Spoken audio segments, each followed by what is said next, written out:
Selamat datang di kampus IPB University. Sesuai dengan persyaratan kesehatan, keselamatan, keamanan, lingkungan K3L yang berlaku di IPB University. Berikut kami akan menyampaikan induksi keselamatan. Saat ini kita sedang berada di Auditorium Fakultas Ekonomi dan Manajemen IPB University.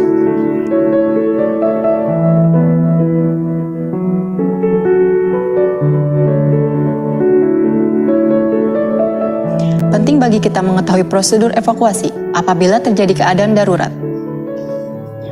Ruangan ini memiliki 4 buah pintu yang dapat berfungsi sebagai jalur evakuasi dengan pembagian 2 pintu utama yang terletak di sisi kanan dan kiri ruangan, ditambah 2 di sisi belakang ruangan.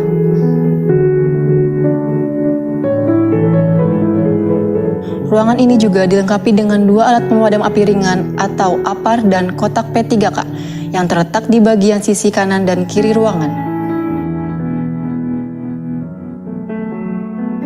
Terdapat 2 potensi keadaan darurat, kebakaran dan gempa bumi. Jika terjadi kebakaran, dihimbau untuk tetap tenang dan jangan panik. Segera keluar dengan mengikuti tanda jalur evakuasi menuju titik berkumpul yang berada di halaman depan gedung ini.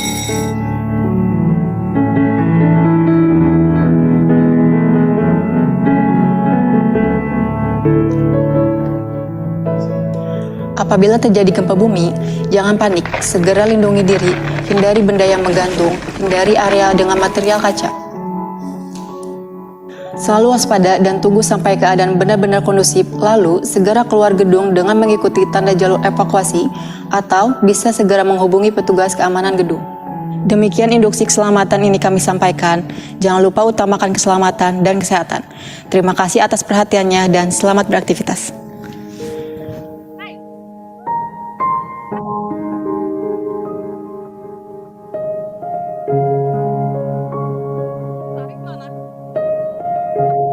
Jadinya dibalik ya, jadinya international dulu, jadinya international dulu, jadinya yang upload tanpa melakukan edit.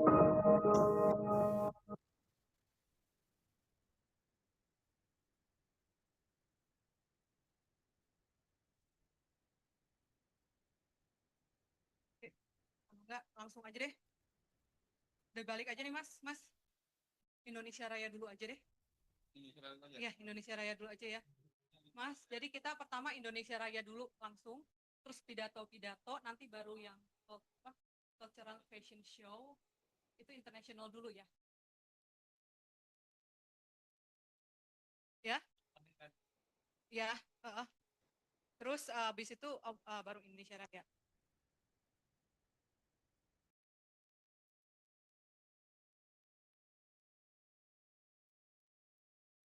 Yang di Zoom udah akses juga yang online. Oke.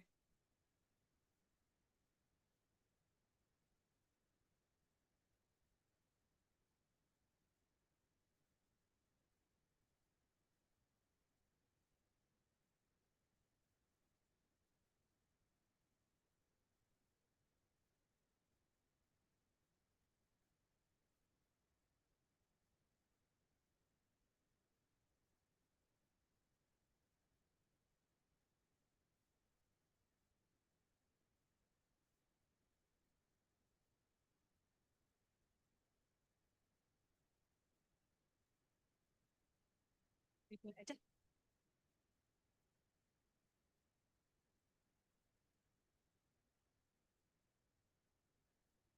Assalamualaikum warahmatullahi wabarakatuh. Good afternoon, everybody. Are you ready? I want to hear you scream. Are you ready? Okay, good. Okay, Assalamualaikum warahmatullahi wabarakatuh again. Good afternoon, Excellencies, distinguished guests, professors, and brilliant participants joining us physically in this auditorium and virtually from all around the world. Welcome everybody. Welcome to the 10th ESL IPB International Summer Course 2026, anchored on our critical grand theme, food security and biodiversity conservation in times of geopolitical crisis. My name is Dr. Melanie Buitenzorgi, and I'm absolutely honored to serve as your host and also the program coordinator and also the moderator and facilitator for our keynote speeches today for this prestigious global initiative.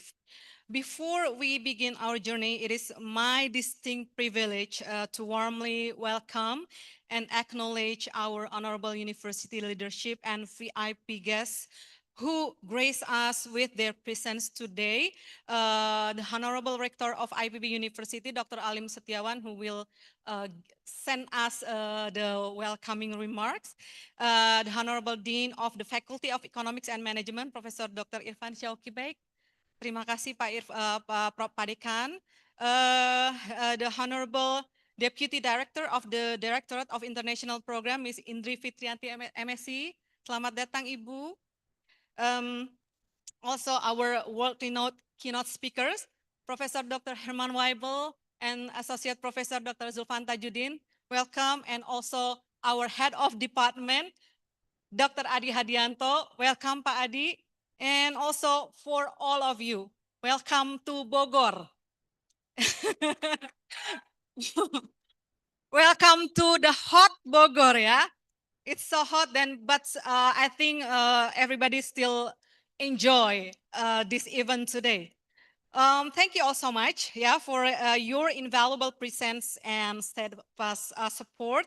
And I would also like to say that looking out this room and our Zoom screens, I don't know from which angle. Hello, all Zoom participants. Thank you so much also for attending this event today, And you all look magnificent in your traditional and cultural outfits. So thank you so much for your efforts today. I see so beautiful, everybody so beautiful. Thank you for bringing the vibrant, cool colors, of your countries to IPB University today. And also Indonesian students with these beautiful outfits. Okay, to give you an overview of our celebration this afternoon, let me share the running order of today's ceremony.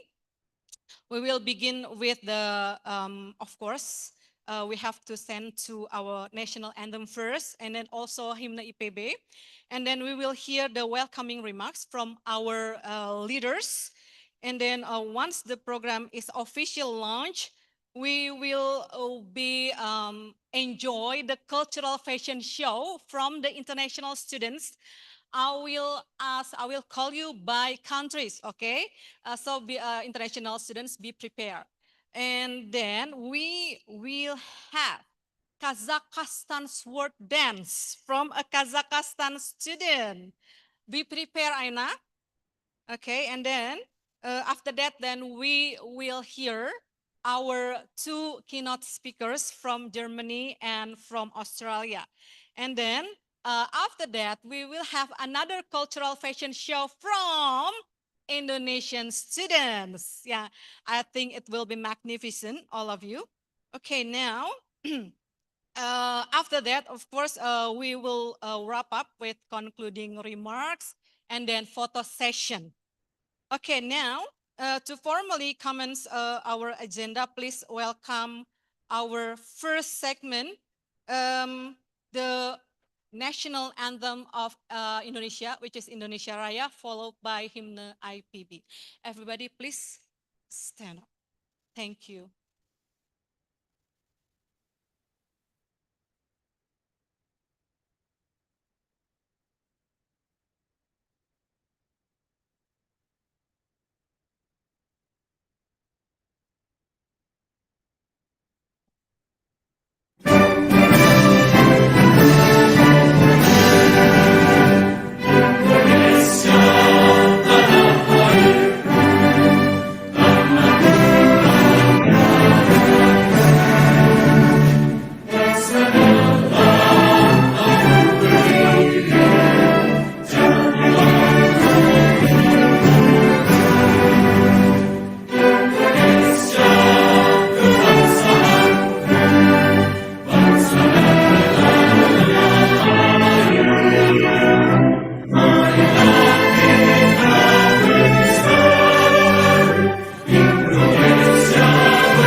Thank you. Be seated.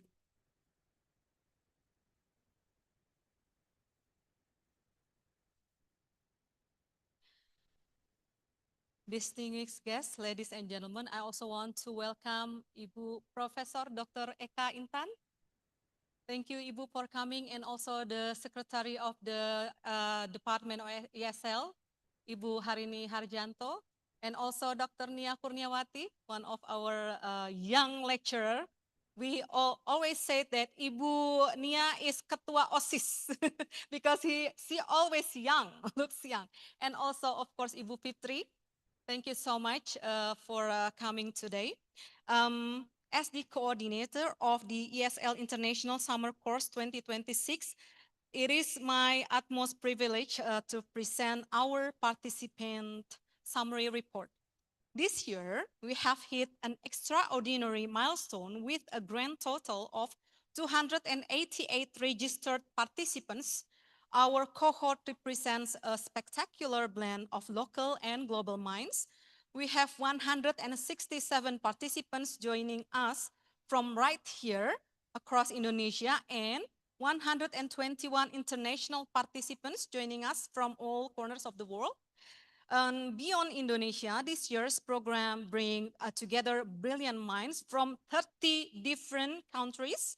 Our international participants hail from Pakistan, Nigeria, Afghanistan, Gambia, Yemen, Sierra Leone, Egypt, Sudan, the Philippines, Rwanda, Ghana, Bangladesh, Kenya, Tajikistan, Algeria, Kazakhstan, South Korea, Malaysia, Turkey, Somalia, China, Uganda, Vietnam, Mali, Palestine, India, Tanzania, Zambia, Zimbabwe, and South Sudan. A very warm welcome to you all. And of course, Indonesian students. Yay! Yay! And our learning journal, our learning journey officially commenced on June 26, 2026 with a series of intensive online lectures. Over the past few weeks, our participants have explored vital concepts interacting with 13 global experts from diverse nations, including Germany, Australia, South Korea, Thailand, Malaysia, the Netherlands, and again, of course, from Indonesia. Moving forward into this exciting week, our excursion participants will transition from the digital screens into the physical field. Tomorrow, together, we will explore the critical upstream ecosystem in Puncak and journey all the way down to the downstream marine ecosystem in the Thousand Islands. We hope this immersive fieldwork sparks profound academic insights and builds lasting friendships for all of us. Thank you very much. Now, moving forward with our agenda, we will hear welcoming remarks from our leadership teams. Please join me in welcoming Dr. Adi Hadianto, the head of the ESL department, IPB University, to deliver his welcoming speech. Dr. Adi, the floor is yours.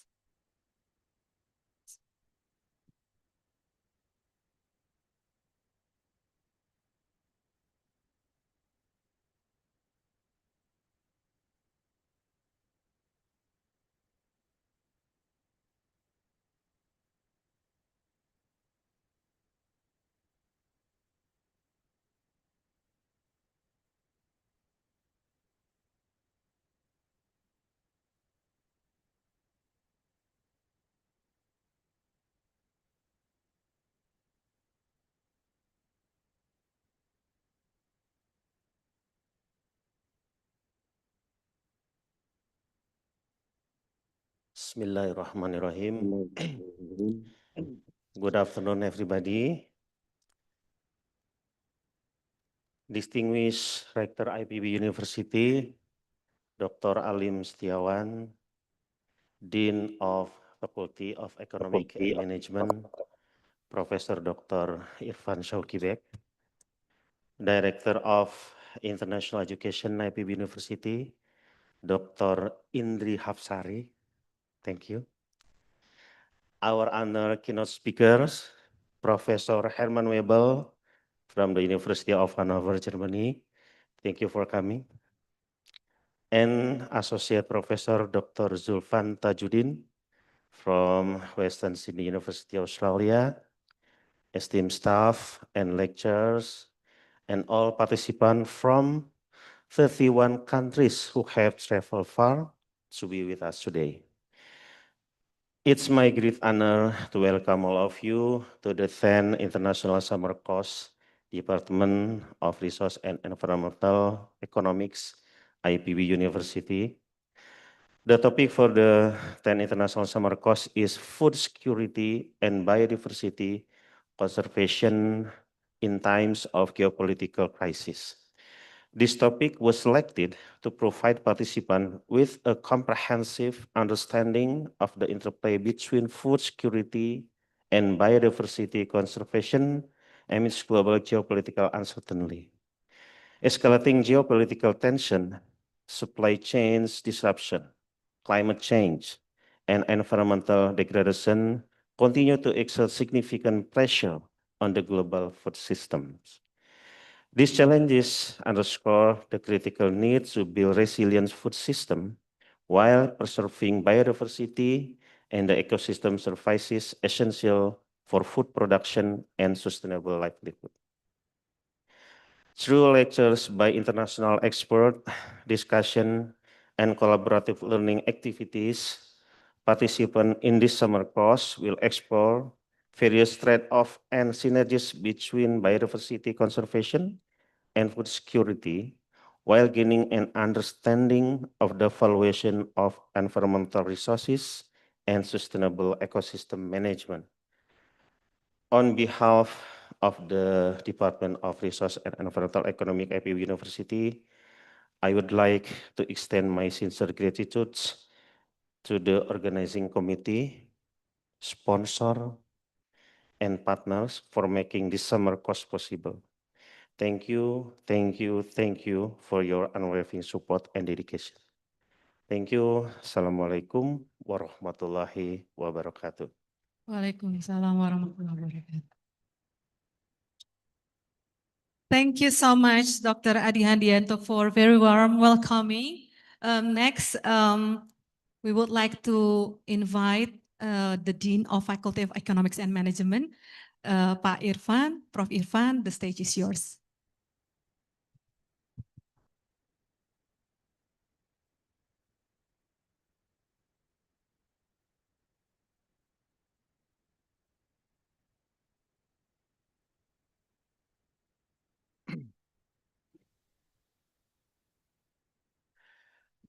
Bismillahirrahmanirrahim. Assalamualaikum warahmatullahi wabarakatuh. Waalaikumsalam warahmatullahi. And a very good afternoon in Bogor and good morning in African continent because we are separated by 6 hours.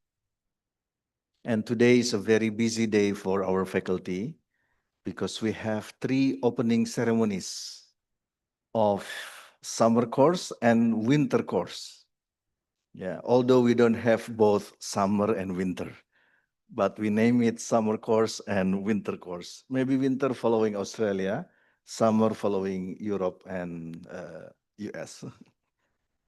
So the Honorable Rector of IPB University, Dr. Alim Setiawan Slamet, who is joining us online. The Honorable Assistant Director of the International Education Office, Dr. Candidate Indri Hapsari, the Honorable Dr. Adi Hadianto, Head of the Department of Resource and Environmental Economics. Also, we have Dr.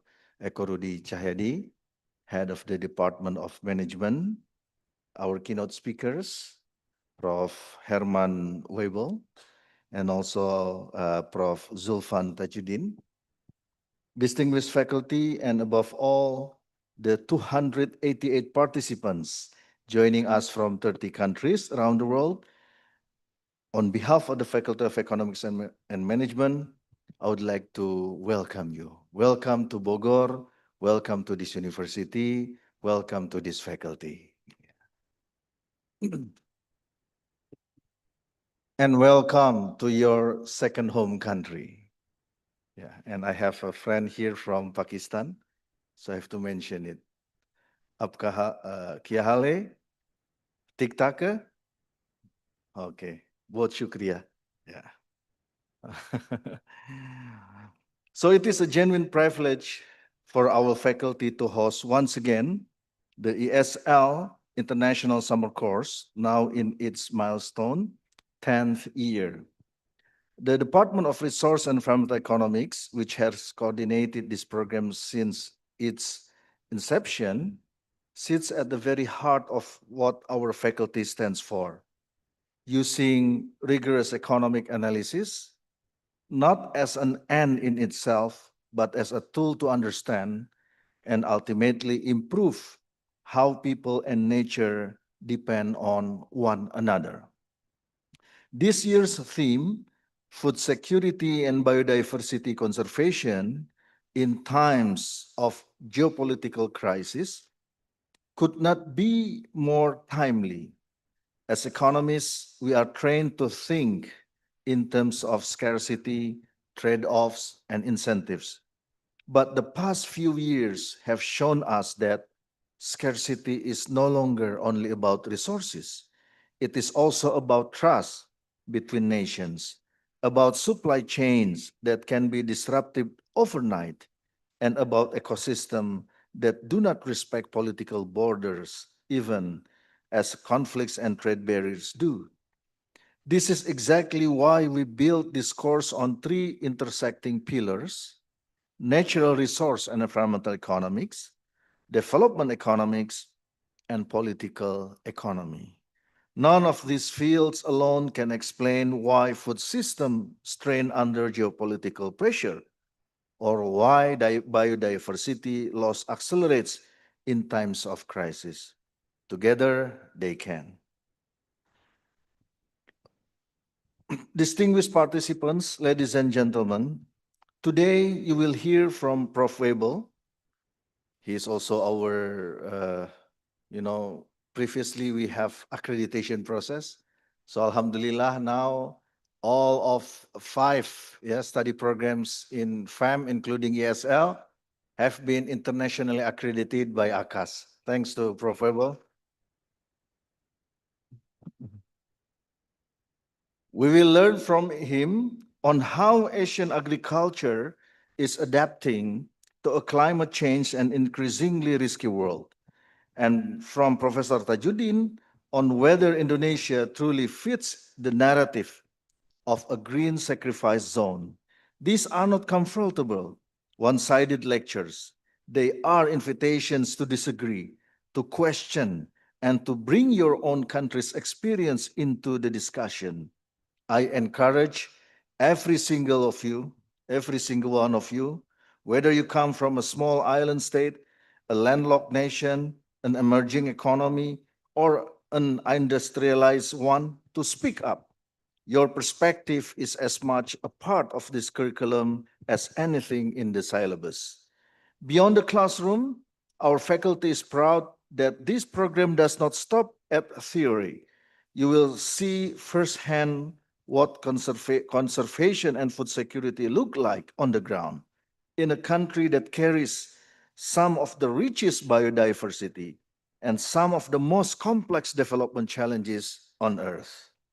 I would like to thank our international partners for entrusting us, for entrusting your students to us to participate in this event, and also to our keynote speakers for their generosity of time and insight, and every member of the SL coordinating team for their tireless work in building a program of this scale and quality. So let us give warm applause to the committee who makes this happen, under the leadership of Dr. Meilani Buitenzorgi. It's a very rare name. Yeah, Buitenzorgi means Bogor, actually, in Latin name. So you can see Ciampea is Ciampe Zorgi also. Maybe, I don't know. To our participants, once again, welcome to our faculty. I hope this 7-week program challenges how you think about economics, about environment, and about each other's worlds. Thank you very much. Assalamualaikum warahmatullahi wabarakatuh. Warahmatullahi wabarakatuh. Thank you so much, Prof. Irfan, for a very inspiring speech. Okay, now, everybody, yes, we have arrived at the official milestone of today's event, because today the batch, the ESL summer course this year is the batch 10. Yay! So now it is our supreme privilege to invite the rector of IPB University, Dr. Alim Setiawan, to deliver the formal opening speech and officially launch the 10th ESL IPB International Summer Course 2026. Pak Rektor, we are deeply honored to welcome you virtually.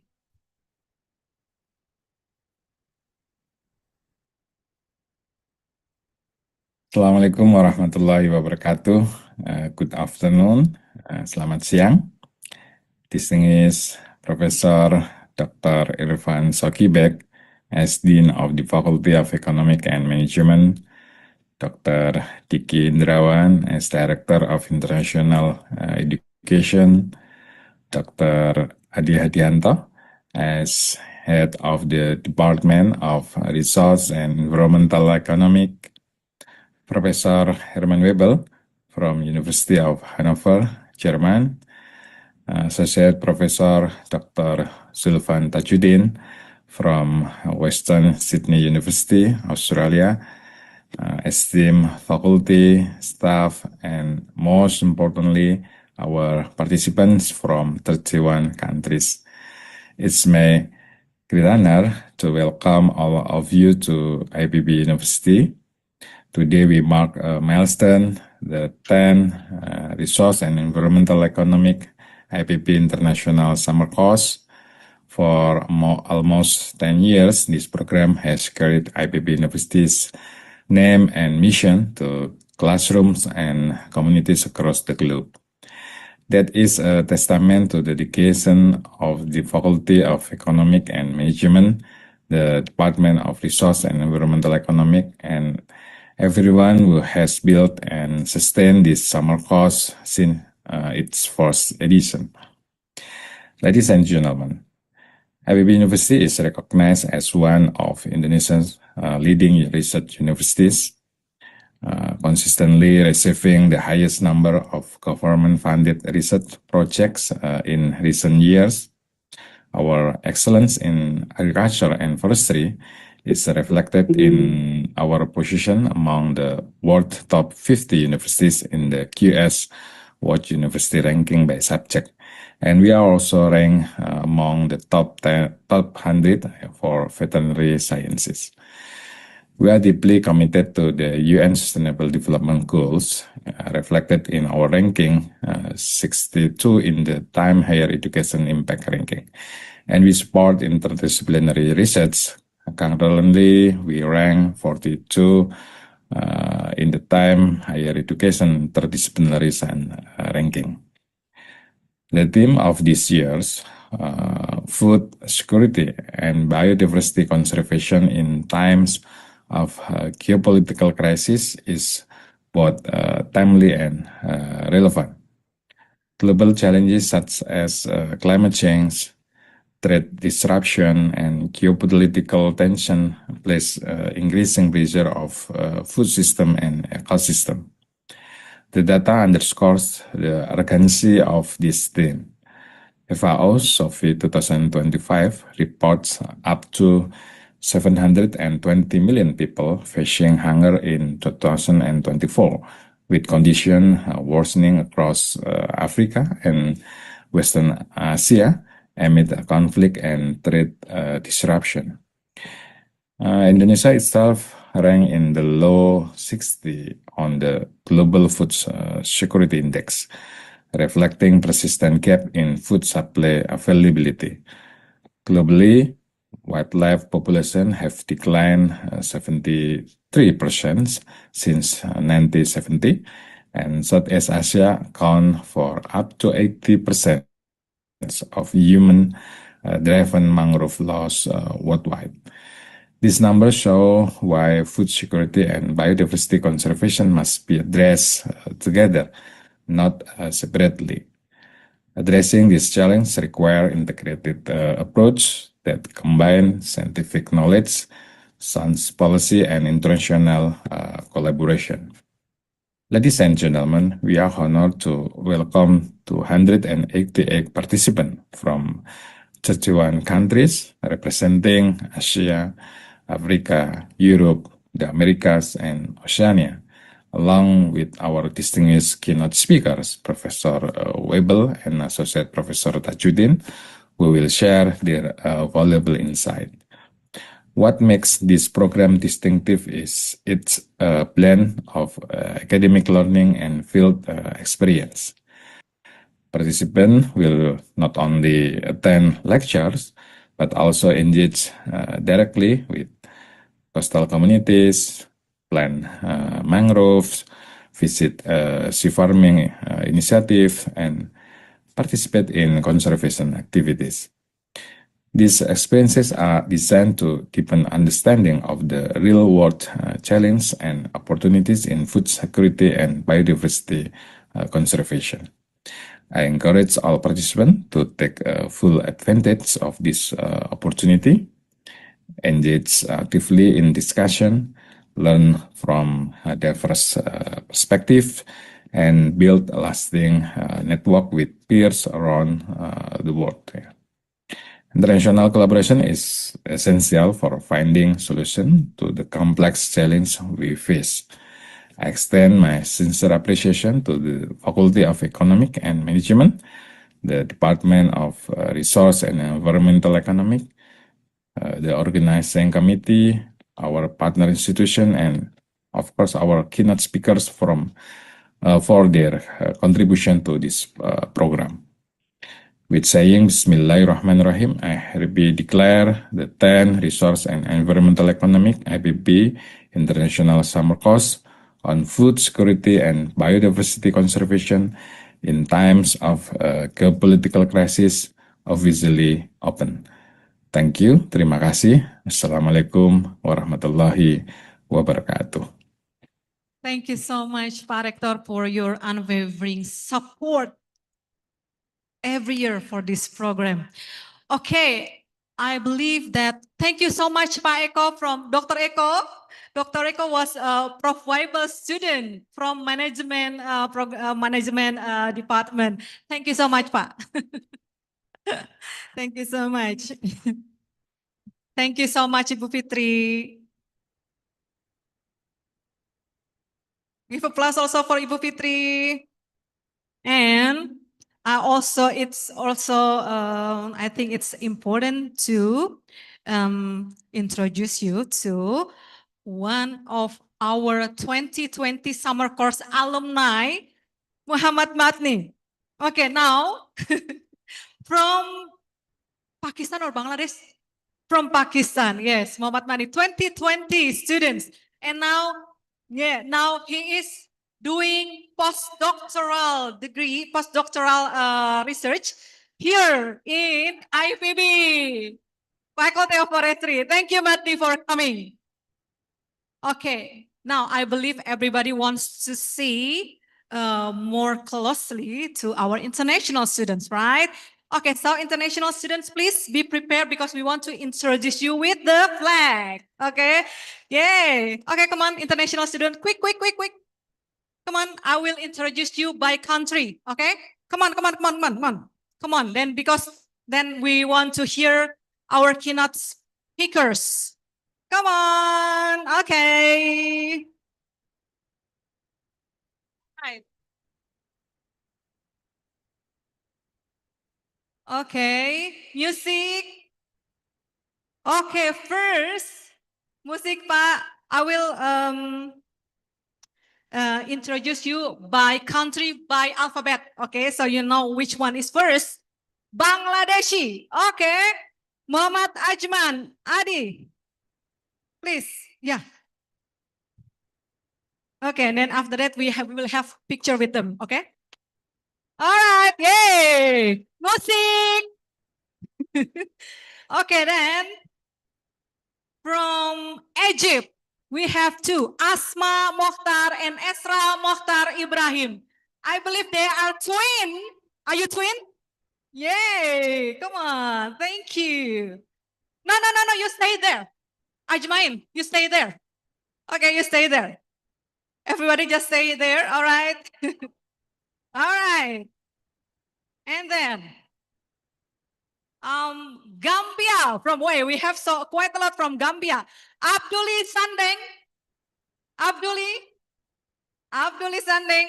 Okay. Al Husaini Ibrahim Jabi. Al Husaini Ibrahim Zabi, okay. And then Lamin Mane. And Osano Ka. Osano.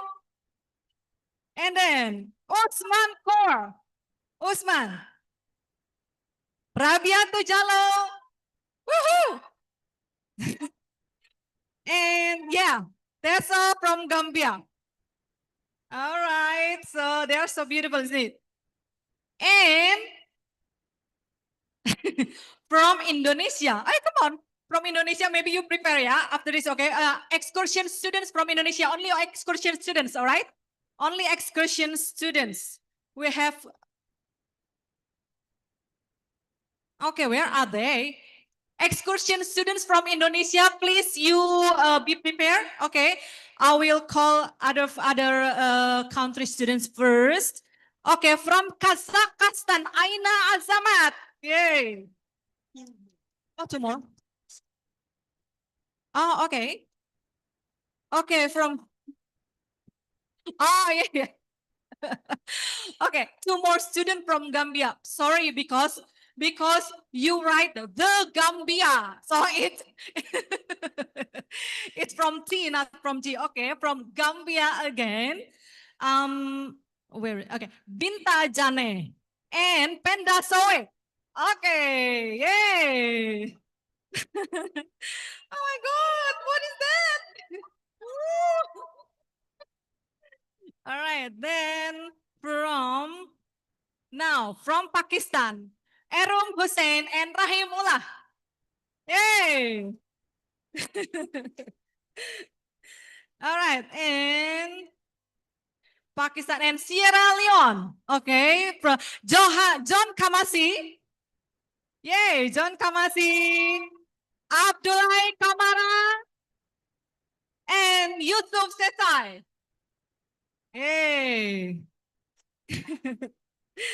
Okay, where is the Indonesian students? I believe not only Mahira, Yasmin, and Aurelio, Kimi, where are you? Come on, Indonesian students. Indonesian excursion students. The excursion students. Come on, come. Only the excursion students, all right? All right. Okay, then we have from Sudan, Ita, Tabit, Muhammad Nader, and Rama Rashid. Come on, Isha and Rama. Yay! Oh, Rama wearing batik. Masya Allah. All right, and who else? Okay, from Tanzania. Peseo Laopio from Tanzania. Peseo? Yay! He's so funny. All right, and then from Vietnam, Doan Phan Phin, all the way from Vietnam. Come on, Phan Phin. Thank you. And his bachelor student, still so cute. And who else? We have from Zambia, Chibwe Chewe. Chibwe, yay! Beautiful. Everybody's beautiful today. And again, from Zimbabwe, Primrose Mutema. Wow. All right. Last but not least, from Indonesia. Okay. Let me introduce Aurelio Kimi Widara. Aurelio from University Indonesia. Come on. Yeah.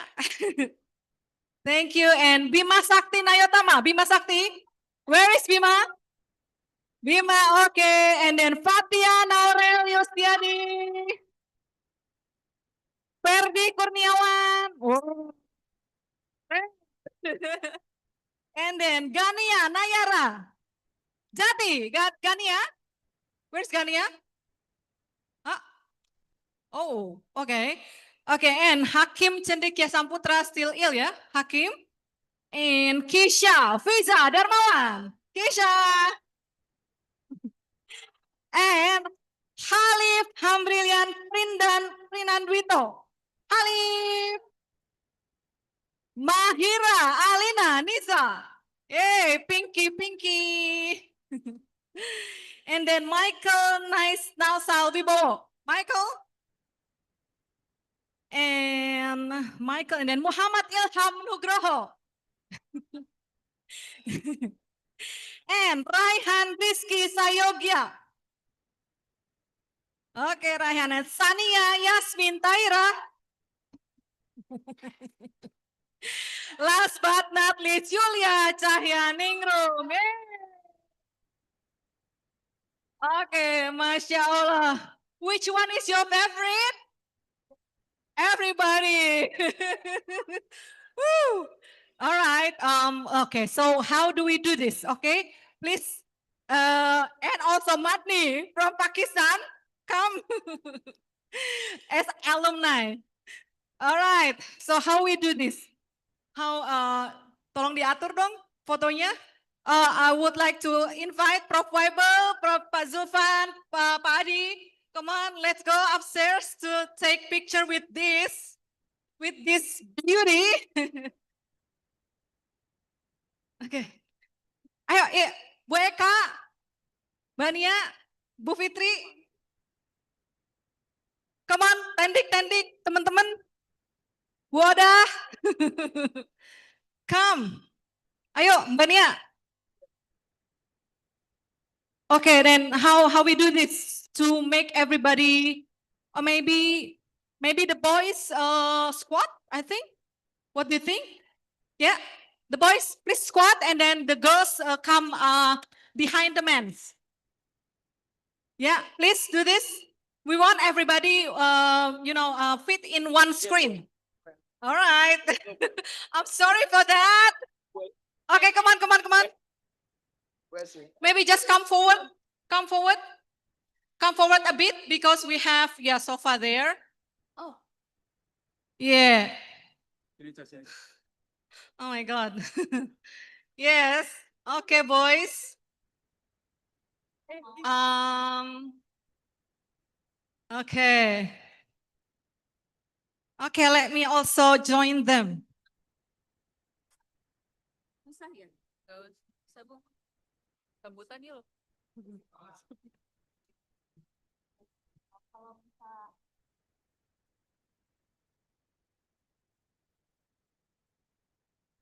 Oke, where am I?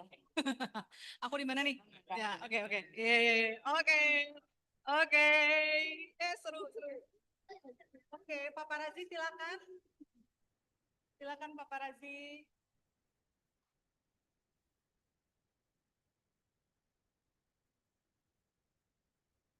Freestyle. Hands up. And then wave your flag. Wave your flag. Wave your flag, everybody.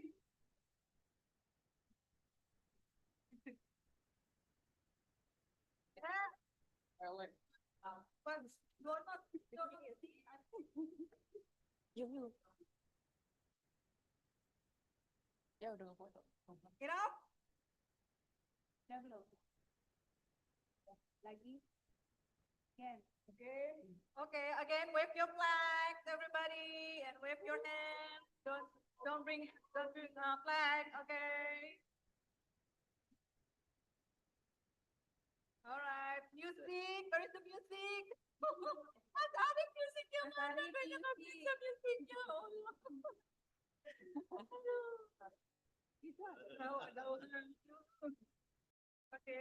Okay. Udah ya? Okay, thank you so much everybody. Okay, let's go down again. Thank you. Thank you everybody. Woo! We still have another fashion show from Indonesian students. Woo! But maybe next after the keynote speech, okay?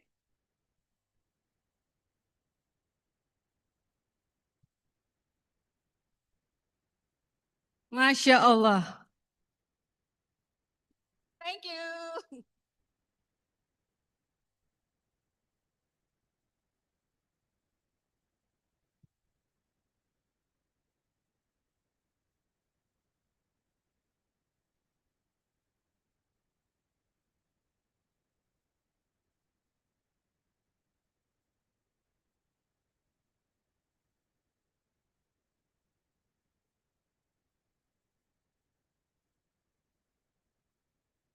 Masya Allah, what absolutely incredible outfits, everybody. Thank you so much for your effort, yeah.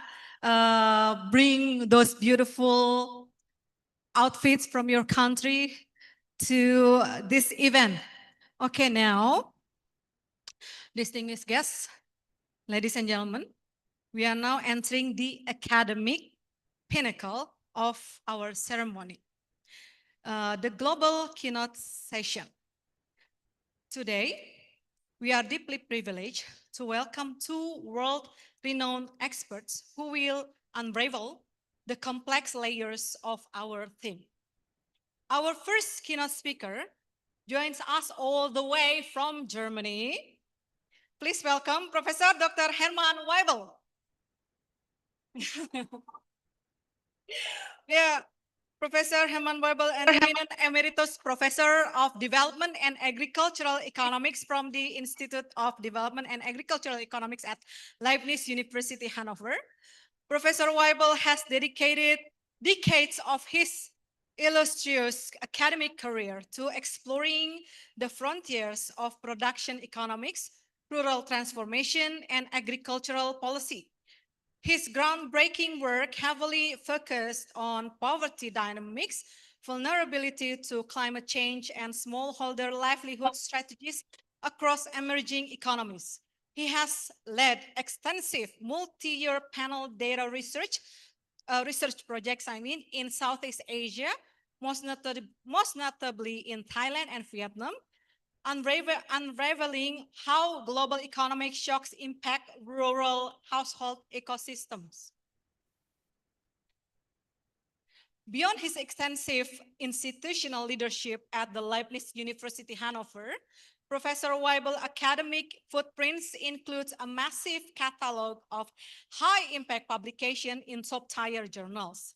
His research has provided critical frameworks from global organizations, including the Food and Agricultural Organization, in reshaping sustainable horticulture and ecosystem protection policies. Today, he will grace our stage to analyze the resilience of Asian food systems under escalating climate risk. Our second keynote speaker is Associate Professor Prof. Weibel. Please have a seat first. I'm so sorry, Prof. Thank you so much, Prof. Our second keynote speaker is Associate Professor Dr. Zulfan Tajuddin. Yes, Pak Zulfan, please join Prof. Weibel on the stage. He is a leading voice in development studies from the School of Social Sciences at Western Sydney University, Australia. Dr. Tajuddin brings a profound multidisciplinary perspective to our session, masterfully intersecting the boundaries of political economy, structural transformation, and the socio-economics of conflict. Prior to his tenure in Australia, he spent years in international development policy, notably serving as a technical advisor on decentralization and conflict for the United Nations Development Program, UNDP. He also built crucial institutional research baselines at the UN Support Facility for Indonesian the UN Support Facility for Indonesian Recovery, UNSFIR, and the World Agroforestry Center. And academically, Dr. Tajuddin has held prestigious visiting research appointments at Queen Elizabeth House at the University of Oxford and the International Institute of Social Studies at Erasmus University, Rotterdam. And his prolific publications, including definitive books on structural transformation and collective violence, offer cutting-edge critiques on development narratives in Southeast Asia. Today, he will challenge our perspectives by addressing the geopolitical dimensions of resource distribution and environmental trade-offs. Ladies and gentlemen, we are truly standing in the presence of global academic excellence today, of course, yeah?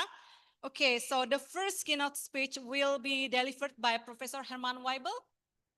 Prof. Weibel, the stage is yours. Thank you so much, Prof.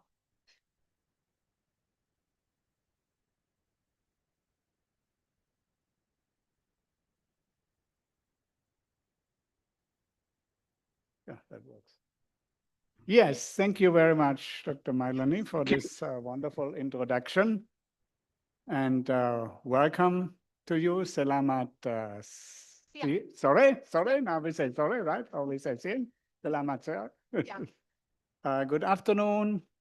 Guten Tag. Yeah, I'm from Germany, so I have to say Guten Tag. Okay. Yeah, I was asked to give a presentation which actually should be easy for me because it's exactly the title of the book that I just have published together with one of my students. She is recently in Canada, and one of the students from Indonesia, Dr. Anna from UNPAD. And Dr. Eko, who was here a while ago, he is also in that book. So basically, it's this topic, the topic of the book that I was given, and I think, yeah, that should be easy, but now I could start reading from this book, but I think that's not a good idea because I have only 20 minutes to talk, so I should start. So can we go to the next slide? Or go and press here? No. Yeah, okay. Okay, so the book is here, yeah. This is the book, and the book exists. I prove you can buy it at the CAB, that is the Common Agricultural Bureau International in the UK.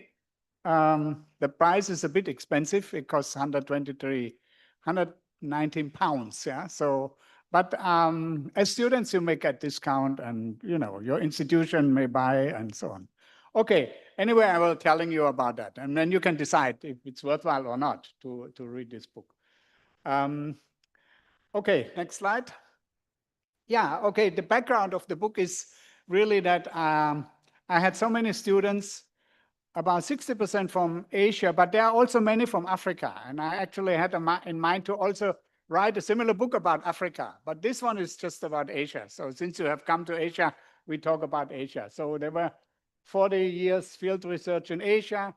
In Africa, okay, a bit less, but also about that. Yeah, I went to many countries, to Kenya, to Tanzania, to Cote d'Ivoire, to Mali, Burkina, and so on. But anyway, this is about Asia. So I had 48 students, 60% from Asia, 3 were from Indonesia.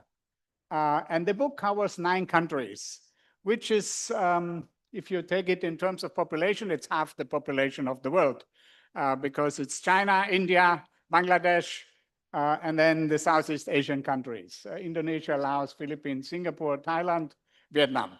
Cambodia is not there, but okay, it covers a lot of countries. So a main source is what was mentioned before, the Thailand-Vietnam Socioeconomic Panel.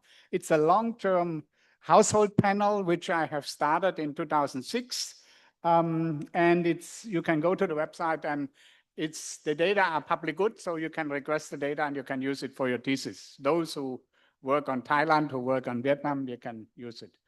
And in the book, we cover a lot of topics, but one major topic is like land use and cropping systems. So a lot we spent on look on rubber. Oil palm was a major theme in Indonesia. Fruit trees, forestry, spices in India, pepper in India, organic and fair trade pepper was a topic. Vegetables, aquaculture. So it covers a lot, a range of sort of cropping systems. And then in terms of focus, it is on climate change, technology, household debt, risk methodology comes in very strongly in the book, rural transformation and agriculture policy. So that's kind of the broad outline field of the book. So next slide. Yeah, okay, that's simply the structure. So you have 4 parts. First part is kind of talking more conceptually about climate change in Asia, about risk analysis in Asia. And then we have 8 country studies. So that means we did a review of the agriculture policies in the countries after World War II until now. So you have a comprehensive view on what happened in terms of policy changes and how did they respond to the challenges in the different countries. And that's quite I think, quite informative on what the countries did. Then we had special topics. One is biotechnology. China is very strong on biotechnology, so we looked at that. We have village development in the Mekong River. This is one of the topics that I'm working on because it's covering 6 countries. Urban farming in Singapore, building integrated farming in Singapore. Singapore has this idea of having 30% of the nutrients being produced within Singapore. They have lowered that target now a bit, but that was the idea. And then we looked at one big issue that is coming out in Asia, and that is household debt. Households are heavily indebted in many countries. That was one of the topics. And then we have part 4, synthesis and outlook of the book. Okay, so next slide.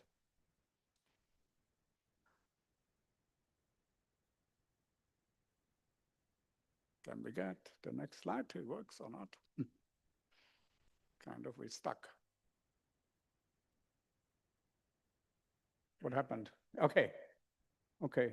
Yeah, this one with a bit. Okay, so what I talk about now is, yeah, you went too far.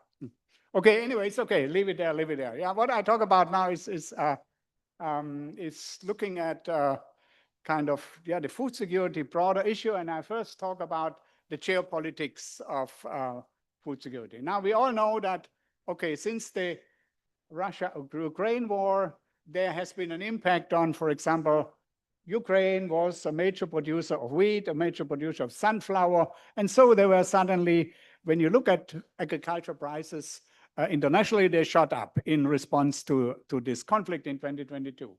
The US-Iran war, you can say, of course, that affects the price of oil, but it also affects the price of natural gas, and therefore the price of fertilizer is going up. And the impact of that we will see maybe at the end of this harvesting period, how much that has impacted. We have other conflicts, the Palestine, the Sudan conflict, which is rarely mentioned now. We have the US-China trade war, which has tremendous impacts in terms of trade sanctions, and trade sanctions again interrupt supply chains. They change, they diversify the production flows, and they have consequences for the Sustainable Development Goals. That's on the next slide, quickly. Can we have? Okay, yeah, this slide shows, it's from a paper that was recently published in a journal called Public Health. And it looks at the implication that international sanctions have on food security. And if they have implications on food security, it means goal number 2, which is ending hunger by 2030. That now looks quite unlikely as a result of this, including this trade sanction. And if it has implications for goal number 2 and also goal number 12, ensure sustainable production patterns, it has likewise, it has implications for public health, like nutrition, dietary infrastructure, and chronic health conditions. So all of this is related, and I think that's important to point out that what these geopolitical interruptions that we are facing now, what they mean for the kind of international goals that we have on the table. Okay, next slide. Yeah, let's go to climate change. That's the next, and that's the big topic in the book. Okay, the international panel, or intergovernmental panel on climate change, it comes out with this regular assessment reports, and the 2022 report emphasizes the challenges for Asian agriculture. And Asia is particularly projected to experience more frequent and intense heat waves. Maybe you already feel it. Now we are lucky we're in a cool period, but in Thailand recently, for example, it was very hot. In Vietnam, it was very hot. And we have greater variability in monsoon and rainfall. That's very important because a lot of the agriculture in Asia is rain-fed. And so if the monsoon and the rainfall patterns change, so will be the effect on the production.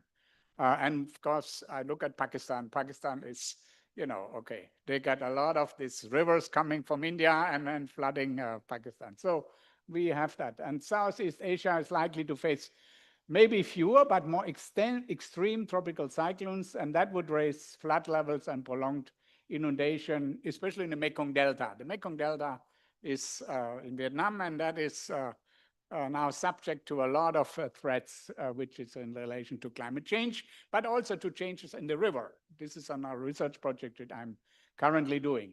Now, East Asia is expected to see more intense droughts, so that's more China, for example, droughts and rising number of strong typhoons. And also Philippines been always like that.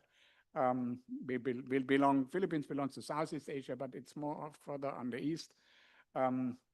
So we will see that in the mountainous region, such as the Hindu Kush, the Himalayas, what we see is the glaciers melting, right? And that means a lot of implication for irrigation, because the water flows will not be regular anymore as they used to be. And so that, and any irrigation system is also rain-fed, right? You cannot say, okay, we have irrigation, so we solve the problem. If the rivers and the source of water is no longer regular, is no longer there, then your irrigation systems are affected. That's in a nutshell just what the climate change would do. Okay, next slide.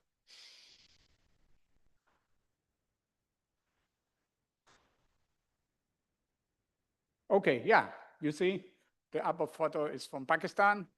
The lower is from Bangladesh. You see why you see dead fishes, because the temperature in the river goes up, and then the fish, and that the other one is from Africa. Yeah, you can see that it can increasing the number of food insecurity situations. Okay, next slide.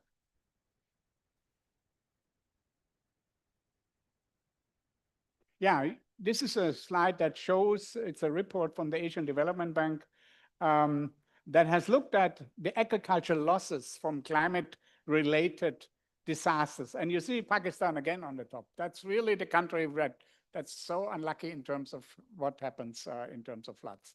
But there was a major flood in Thailand, for example, 2011. Philippines always gets these heavy typhoons. So the world, from a natural point of view, is getting more risky, but also from a political point of view, which is not in here. But you see already big numbers in terms of losses. Next slide.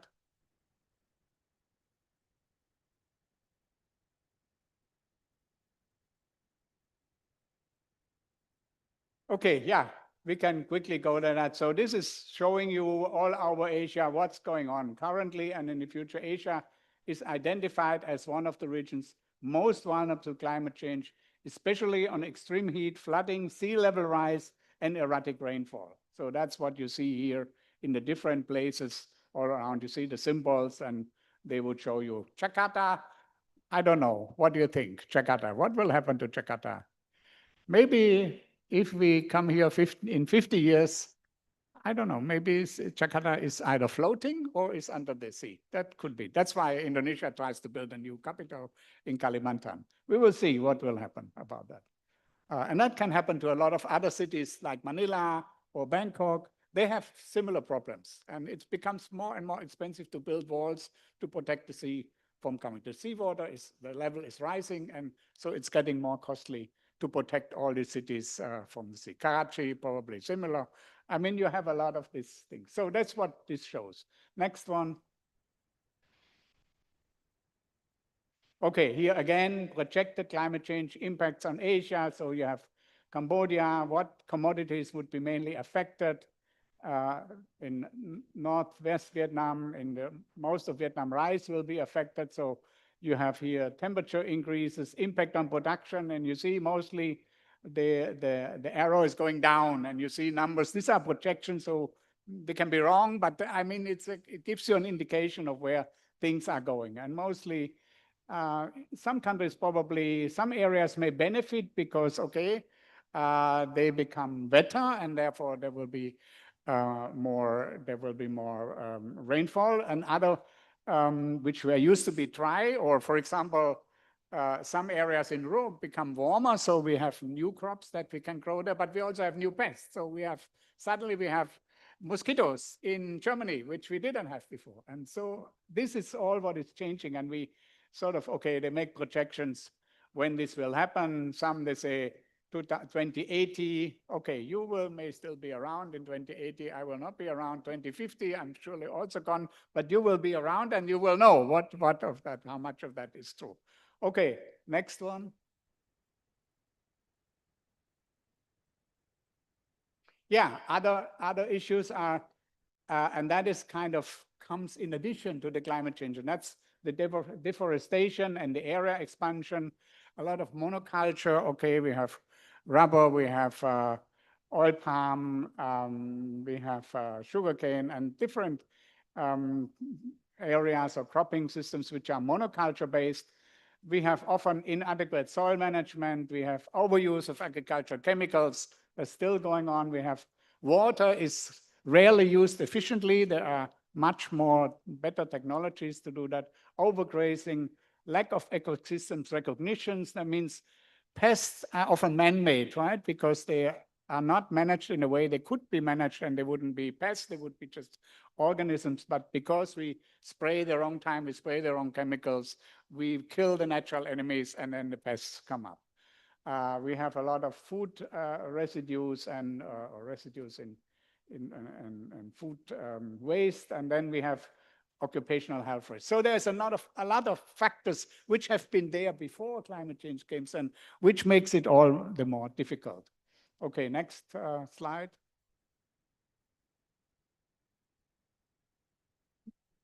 Yeah, let's look at the countries. These are the 8 countries. I didn't include Singapore. Singapore will be a case study later. Let's look at these countries, and they are ranked by GDP. Okay, China is the leader, and then second is Thailand, then Indonesia, Vietnam, Philippines, India, Bangladesh, and that's the GDP per capita. That's in terms of that. Now look at the growth rate. Okay, China has been growing unbelievably high during the 2010, but it's going down, and we see China is going down in terms of growth. Thailand is probably the worst in terms of how it is. It's kind of stuck in a low growth trap, while the others are sort of okay. But we don't know also Indonesia. Okay, you see, it's not really that impressive, but it's still okay. But we don't know what is happening. So when you look at the growth rates, they look okay, but that's only half of the issue. There is other issues that can sort of like, okay, the climate change issue, the political issues, that can suddenly make a drop into the GDP and the GDP growth. Like, okay, go back to the Asian financial crisis in 1997, then growth in Indonesia was -12%, and in Thailand was also -8%, something like that. So it can go very quickly. It can change very quickly. Often economists show these numbers, right, and say, look, it's okay, it's okay. But we don't know because the world is uncertain. So this is World Bank and IMF data. Okay, next slide.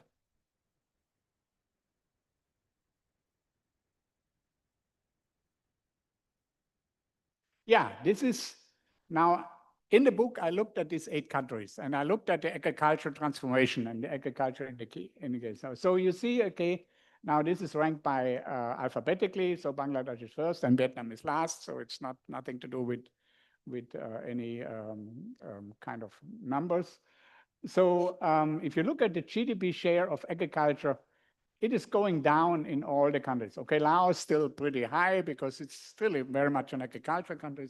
But in all the other countries, GDP share of agriculture is around 10% now. And that is, of course, when you think in terms of the economy, then some people will think, oh, agriculture is no longer important because it's only a small share of the GDP. But that's happening all the time because it's an indication that agriculture is getting more productive, is getting more efficient. People move out of agriculture, go into other sectors. So this is what is happening. Now, an interesting thing is that while the GDP share is lower, the labor shares are still higher. So there's still a lot of labor in agriculture. That makes it politically important that, for example, you'd look at India. India has 18% GDP share agriculture, but has 45-46% labor share in agriculture. Look at Indonesia, it's almost 30%. So that ratio is somewhat, you could say, is quite unfavorable. So that means labor productivity in agriculture is lower than in other sectors. And that is one thing that governments have to address. And again, the question would come, what would crisis do to that? Would crisis accelerate that process or would it turn it back? And okay, during my lifetime, things all went in one direction. And in your lifetime now, things may go back and forth. So they will not go straight in one direction anymore. And this is what we show here. And we look at the poverty headcount. The poverty headcount says, okay, how many % of the population in a country are below the poverty line? And we see, yeah, it has gone down. It's pretty low in many countries, but the countries perform quite differently. Okay, look at Indonesia, it's close to 9%, but look at Philippines, it's still 15%. So there is, despite of the growth, the economic growth, the poverty is still there. And that is another big issue that we would have to look at and that we show when we compare the different policies of these 8 countries that were in the book, how that and how that can be explained, why we have such differences. Look at the Gini coefficient, that is income distribution, right? That's a Gini coefficient of 1 would be total inequality, 0 would be total equality. And you see, it doesn't look that impressive. And especially one thing is interesting. You look at China. The Gini coefficient of China is pretty high. It's almost 0.5. And China has been a communist country. They still say they are a communist country, but of course the economy is not communist. And inequality is pretty high, right? So there's a lot of billionaires in China. Well, it's the case for all the other Asian countries. So inequality is one of the problems. And that obviously is related also to agricultural development. So next slide.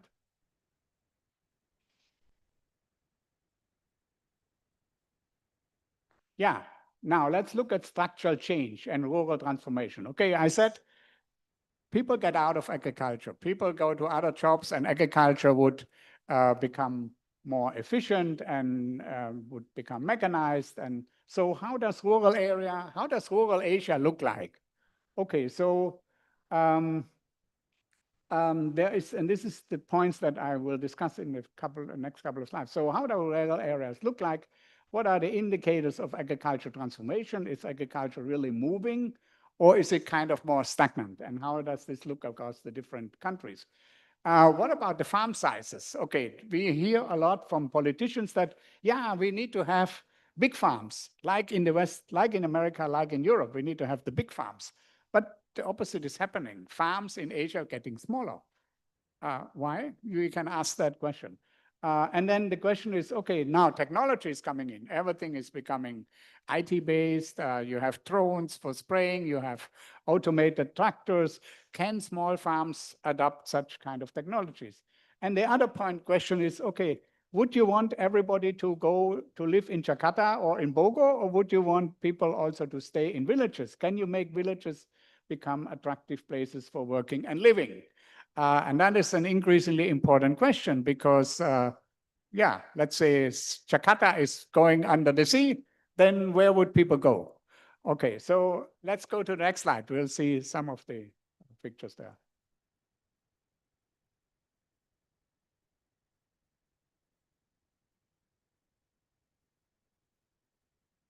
Yeah, okay. What if we look at an Asian village, and I have been in many Asian villages with my bicycle, I bike to the Asian villages and I look at that and in all the countries, in Indonesia, in Vietnam, in Thailand, in Laos, everywhere. What I see is that poor infrastructure, right? Roads and internet, sometimes no internet. The roads is, when there is wet season, you cannot go even with a car. You can, the living condition is not attractive, unlike in Europe, and I'll show you a photo.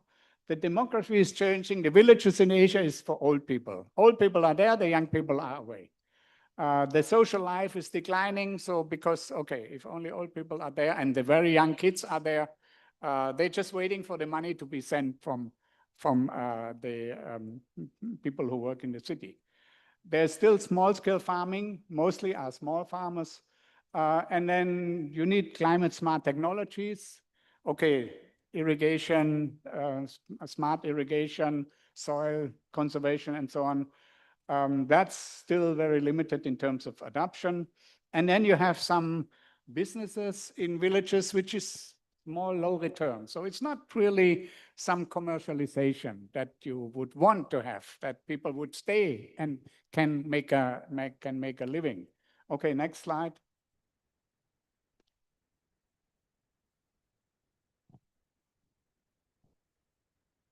So look at that. This is a village in Europe, a rural village. Mostly farmers have been there, and some of them still have farms. They have horses, or like my brother, he has another job and he earns a lot of money, but he still has a farm, and he produces energy crops, and he has horses and so on, which people from the nearby city, they rent and they come there.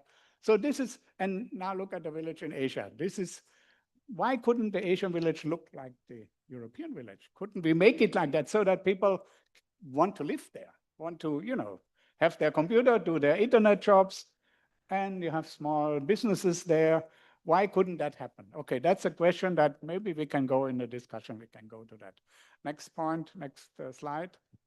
Excuse me, Prof, 5 minutes more? 5 minutes more. Okay, we just skipped then the case study for Singapore. We can look at that later.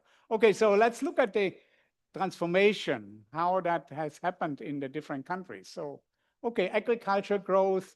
You remember the growth figures I showed you. The agriculture growth in that period, it's kind of, I took the highest, the lowest, and the annual growth between 2010 and 2020, and the highest and the lowest. So you see quite a range, right? You see like Indonesia had periods of 1.3%, and then 4.6% the highest. So it's below the economic growth, the overall economic growth. That's what we can say. Philippines, pretty low.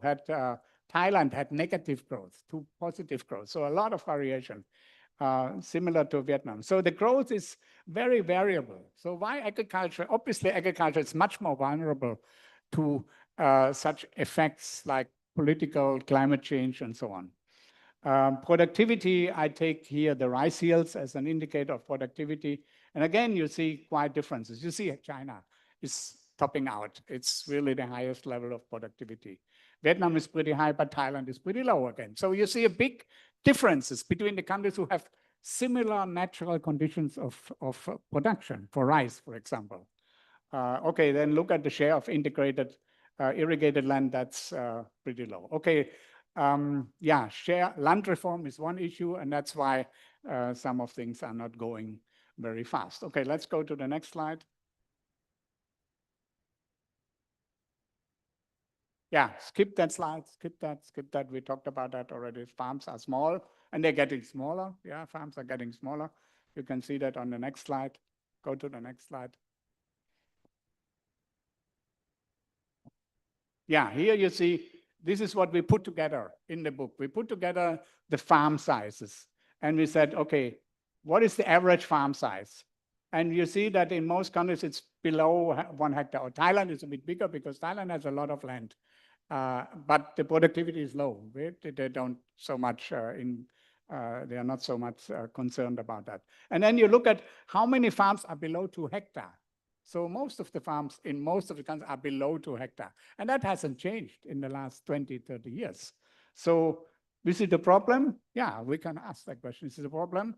Or why are we still, why do we still have rice to eat, even though the farms have become smaller? Some politicians think, Asia will starve because they have no more rice to eat, or they have no more food to eat because the farms are too small. Obviously, that's not the case. And we want to make a show in the book that that's totally unrelated. Okay, next sector, next slide. Yeah, this is probably an interesting graphic. It shows you where the food comes from. This is food, right? This is not other commodities. Now, of course, palm oil, and palm oil is used for many different things, not only for food. Rubber, which is not rubber, you don't eat rubber, right? Okay, so that's in large farms, but the food that is produced, and you see that a lot of the food is produced in small farms. And if you would go, now if you go down the scale, okay, up to 1,000 hectares. So in Europe, we have farms of 1,000 hectares. Now, as you go from 500 to 1,000 hectares, you see very little additional food will be produced in these large farms. So most of the food is produced in farms that are below 20 hectares. So 60, 40, 40%, 49% of the land, 54% of the food is produced in farms that are below 20 hectares. So most of the food is produced in small farms. And that has been the case since the last 30 years or so. So actually, probably that isn't really the problem. The problem is something else. Okay, let's go to the next.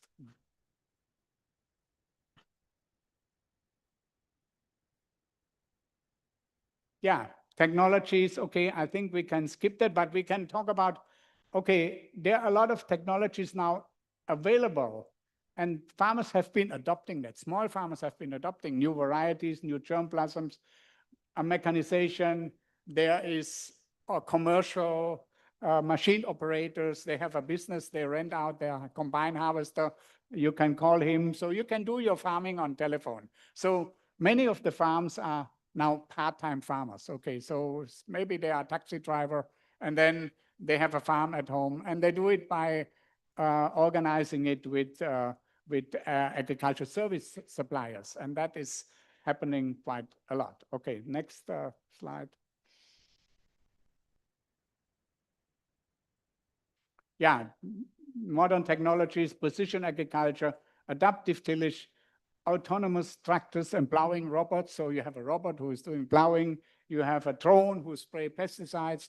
In Japan and in South Korea, you see that already, and it's already coming in. There are some example farms where you have this. Okay, go to the next slide.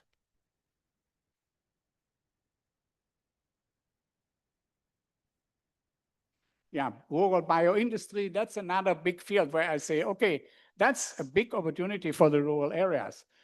Processing of crop residues. Now crop residues, rice straw is being burned, that's a big loss, right? So you could do something else. You could make that into bioenergy, into biochar.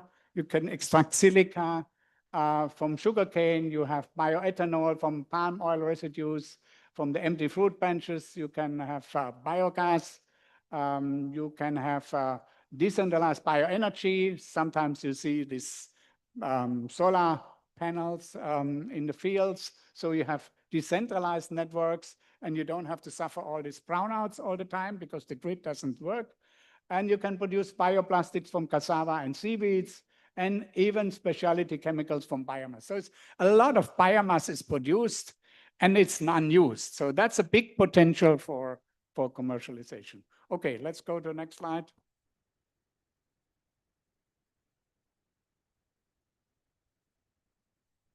Yeah, okay, we have some discussion points. You may look at those discussion points, and we can pick them up later in the question and answer question. Yeah, so I have these 4 points, and maybe we even stop here because I think we run out of time, and the next speaker is already urgently waiting to talk. So I have these 4 discussion points, which you may pick up later in the discussion. Do Asian countries have adequate policies to cope with the impact of climate change? That's one of the questions we can discuss. Are there opportunities arising for rural development, for example, as a result of the US-Iran war? Okay, and I put the question, does hardship spark innovation? Yeah, we can think of, all right, fertilizer is getting more expensive and it's difficult to get it. Do we have other ways to do it? Could rural villages in Asia look like the village in Europe? What would have to happen that it looks like that, and that you don't have an overcrowded cities everywhere in Asia, which where life is just very, very unhealthy? Does Asia need large farms to produce enough food? That's my last point. Melanie, I think we stop here. I have this Singapore case study, but you can look at the slides later, and we can have a discussion on that. So thank you very much for your attention. Yay, thank you so much. Big applause for Prof. Weibel. I think thank you so much for such a profound, eye-opening presentation. And I think your deep insights into how the systemic climate risk directly threaten the structural stability of this of the Asian agriculture, Prof, have given our 288 participants a master class on the urgency of our food security planning.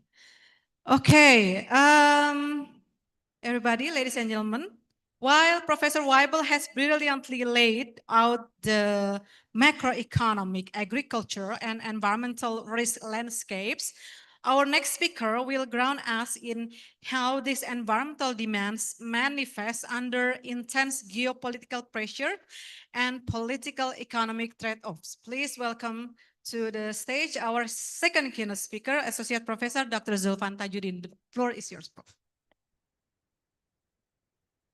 Can I use this microphone? This one? Okay, yeah, sure. Okay, very good afternoon, everyone.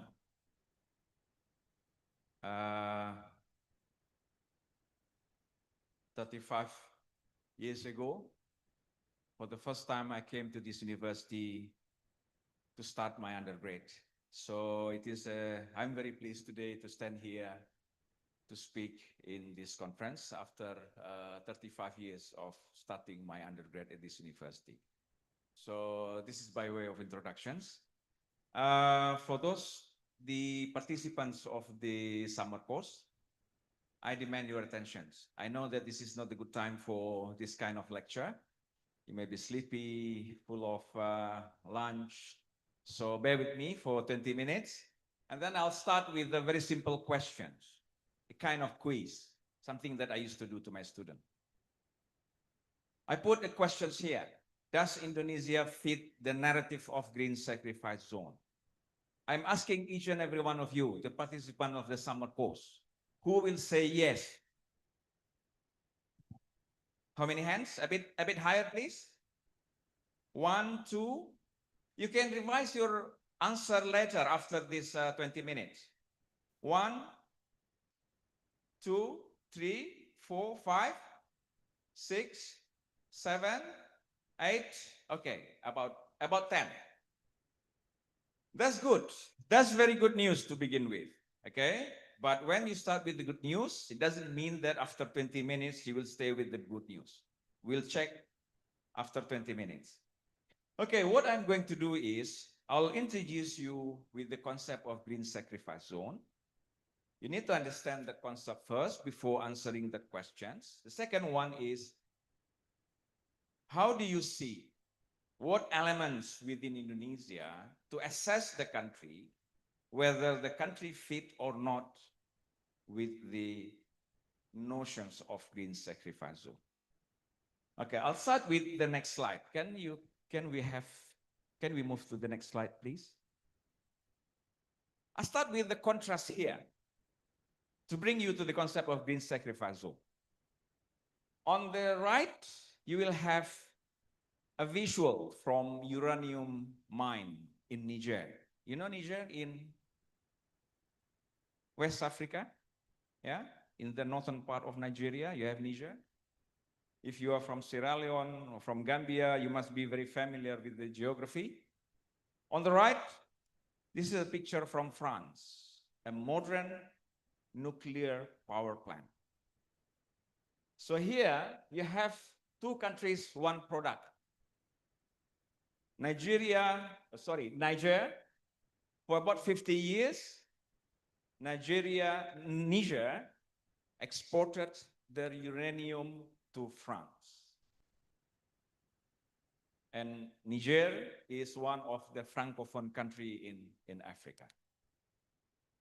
What uranium for? Any idea? Uranium is used as the main ingredient for producing nuclear.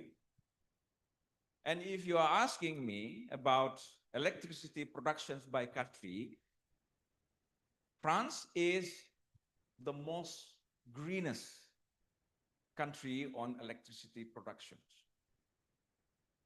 I put three numbers there: 5, 95, and 70. What does it mean? Only me know the name, the meaning of the number. So I'll tell you. So in France, only 5% of electricity in France generated from fossil source. Only 5%. 95% is from non-fossil or low carbon productions. And out of the 95%, 70% is from, guess what? Nuclear. This is the most dominant use of nuclear for power generations in France. No country with the populations of more than 40, 50 million match the achievement of France. This is very green, right? And then you ask a country like Indonesia, how many percent of electricity in Indonesia produced from source from fossil? Close to 100%. Now, you look at Niger. Niger supply the uranium needs of France to power electricity, to source, to produce electricity in France as rich, developed nations. And then you know Niger. What kind of country is Niger? If you go to Google and then ask, give me countries in the world by the level of per capita GDP, you will find Niger probably in the bottom five, if not bottom 10. So how would you say? Green transitions in terms of energy production, electricity, between Niger and France. Who benefit, who transitions to clean energy, and then who sacrifice themselves as the supporting mechanism. So let me ask you these questions. Does Niger fit the narrative of green sacrifice zone in terms of green electricity productions in France? But just for your information, in 2023, unilaterally Niger stopped exporting uranium to France because of for long they have been under a kind of post-colonial kind of arrangement. So they started to rebel, and then they start looking at alternative market for their uranium. They look for Russia, China, and then this is very much part of the geopolitics. And you know that France is not really happy with that kind of move from Niger. So let's move to the next slide. I'll explain to you what is green sacrifice zone. Okay, next slide, please. Okay, next. We start from, next please, just enter the enter button. So the origins of the concept is what we call environmental justice. And the idea of environmental justice is from the US. In the 1960s, you know that they dump the rubbish, the waste, to the area populated by the indigenous people, black communities, and the poor. So if you are from the minorities, you are poor, your area will be subject to where the waste will be dumped. So this is not just. You want to be clean up there, why you have to make us dirty? And then that was the origin of the movement called environmental justice. And environmental justice only formalized in the 80s. And then we moved to a decade from the 80s, we moved into the 90s. Then the concept of pollution's heaven hypothesis was introduced, only in the 1990s. Actually, the blueprint was started from the World Bank, what is called the toxic memo by the vice president of World Bank at the time, and then actually giving the idea for shifting all the dirty industries to the poor developing world. It was in the 90s. Then, since we are busy with the green transitions all over the world, net zero and everything, and then we have now the concept of green sacrifice zone. What is that, green sacrifice zone? Very simple. You want to be green, and then you have some way to ruin themselves. So places ruined by the movement to green transition. We call it green sacrifice zone.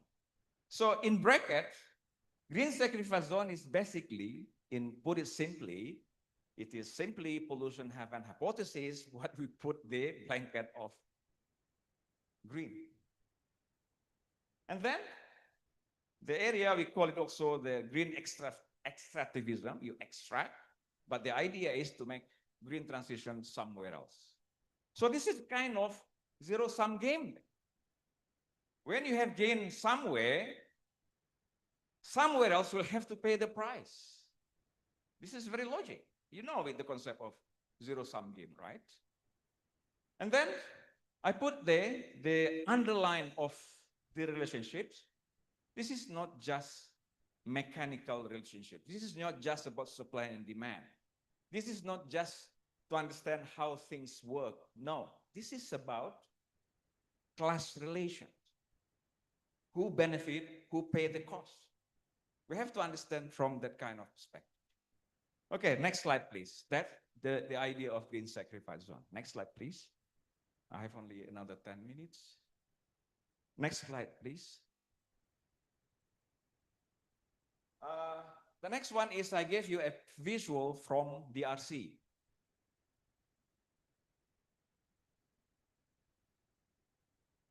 Can we move to the next slide? Okay. This is a visual from DRC. I used last year at the beginning of the semester, I gave my student this reading. I gave them this kind of reading to explain how global capitalism works. But now I use this screenshot to explain green sacrifice zone. So basically, the idea of green sacrifice zone facilitated by simply how the economy works. You can't blame it. They are becoming the zone of sacrifice because of they are willing to do that one. Right? Facilitated by the market mechanism. So this is the two countries, one product. Before you have Niger, and then you have France, and then you have uranium. Here you have DRC, Democratic Republic of Congo, and you have cobalt, and then you have China. This is very much related to the green transitions. Why cobalt? Cobalt is just like nickel, very important for the productions of lithium-ion batteries, important for the electric vehicles. And you know, DRC produced 70% of worldwide cobalt productions. And the majority of them were exported to China. What is it for? To produce lithium-ion battery, to fuel the electric vehicle revolutions in China. So this is, the title is already there. The Congolese miners are paying the price for green transitions. So let's move to the next. Let's go to Indonesia now. From Niger, then DRC, and then we go to Indonesia. I'm not putting Indonesia at the same basket as Niger and DRC.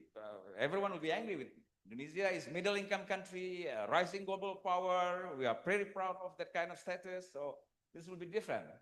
Next slide, please. Yeah, kind of time lag with pressing the button and then they change. Yeah, we are talking about basically the IV revolutions in China. You know that China has been enjoying, and then I watched this documentary from ABC News just a few days ago about how EV has revolutionized everyday life in China. Yeah, in China, the air becoming more cleaner now, the road becoming more silent, and then they are rising power, challenging the dominant one. And then one of the revolutions that has been taking place in the country is the EV revolutions. So what is the outcome of the EV revolutions? You have cleaner, silent, better quality life in the urban center. So this is China EV revolutions. And then I will link China EV revolutions as part of the green transition narrative and Indonesia. And let's move to the next slide.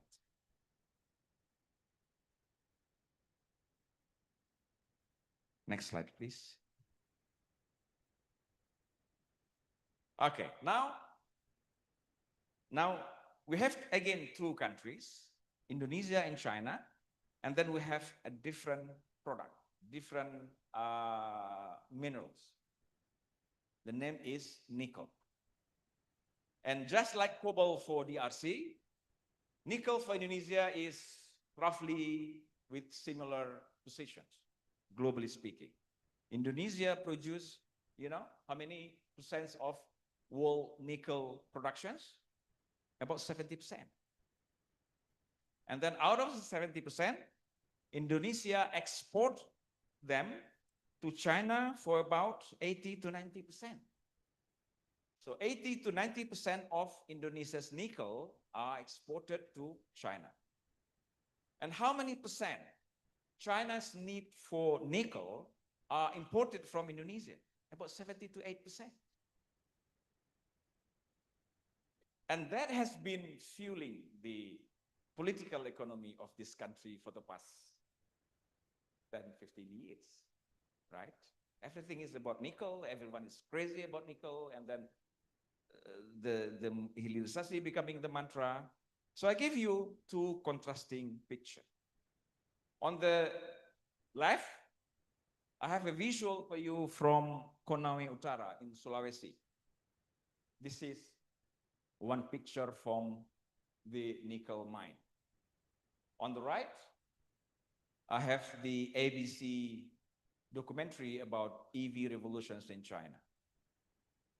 And Indonesia has been fueling, supporting the green transitions in China, just like how DRC export cobalt to China. The numbers are quite similar. And then you will find so many reports how nickel has been produced in Indonesia. The first one, this is about open pit mining. Open pit mining means, you dig the soil for about 6 meters up to 35 meters down. Then you open that one and you get nickel. What will happen with the land? There will be deforestation, devegetation, that will affect the livelihood of the people living around the area, that will pollute the water, that will pollute the fish.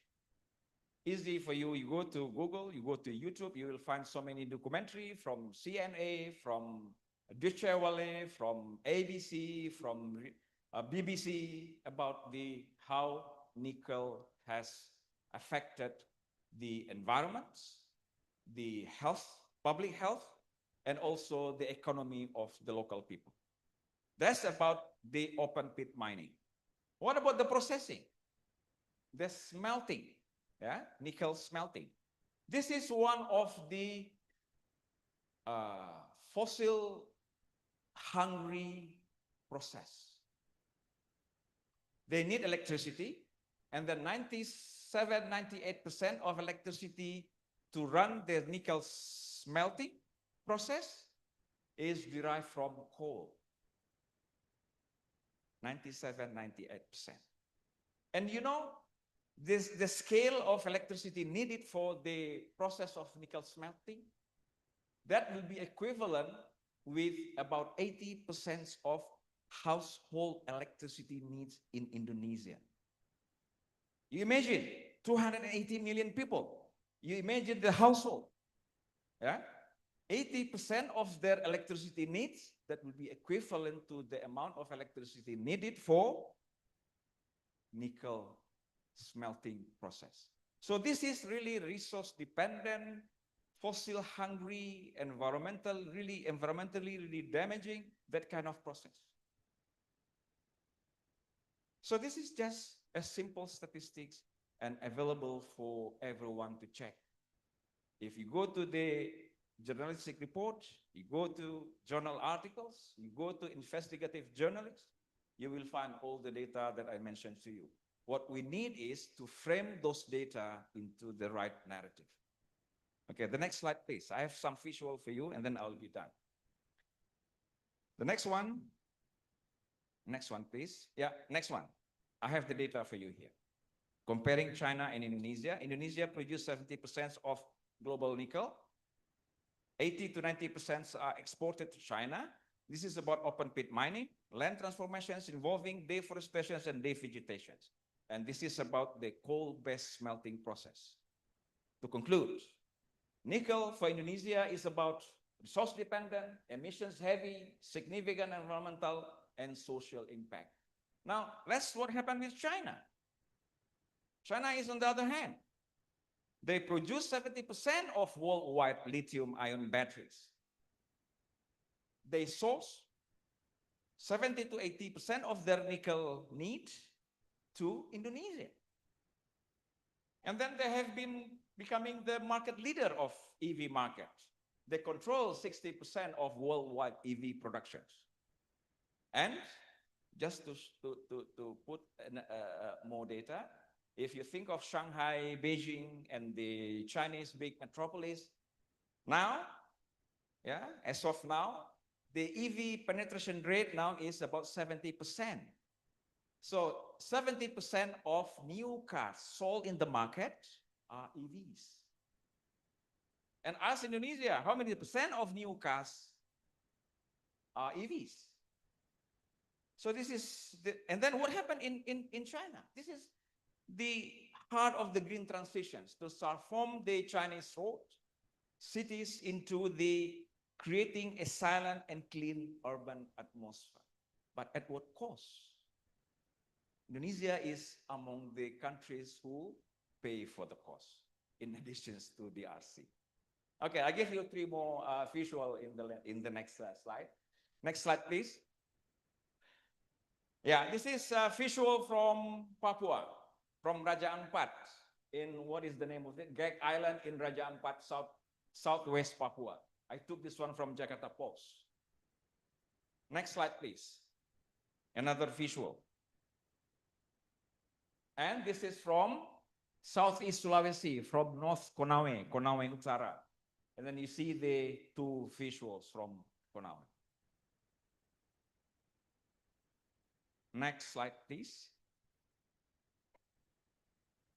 Next slide, please. And then this is from Morowali. This is a visual from the process of nickel smelting, processing of the nickel into the intermediate product. And then the last slide, please. The last slide, please. Let's go back to the title. Does Indonesia fit the narrative of green sacrifice zone? I have few of the screenshot from Deutsche Welle, from Watchdog documentary, from France 24, from Narasi News. And then what would be your answer? Yes or no? Does Indonesia fit the narrative of green sacrifice zone? Who will say yes? Good. The percentage increased from the beginning. I think I have done my job. Thank you very much. Thank you so much, Pak Zulfan. I think, yeah, you have such a brilliant and deeply thought-provoking perspective. And your sharp analysis of this political economy of development and the concept of green narrative challenged us to think more critically about development, right? Okay, now, distinguished guests, we have now reached our 15 to 20 minutes discussion and question and answer session. I welcome questions from both the physical audience here in this auditorium and also our online participants. Yeah, you are all welcome to raise question to our keynote speakers. Okay, yeah. May I ask, maybe first one from online, may I ask if is there gonna be any attendance link? Oh my God, attendance link. Mas Arief, attendance linknya sudah untuk yang online? Okay, come on. I'm inviting you to raise question. Come on. Hello. Did you sleep? Yes. Okay. Please say your name and your university and your nationality, darling.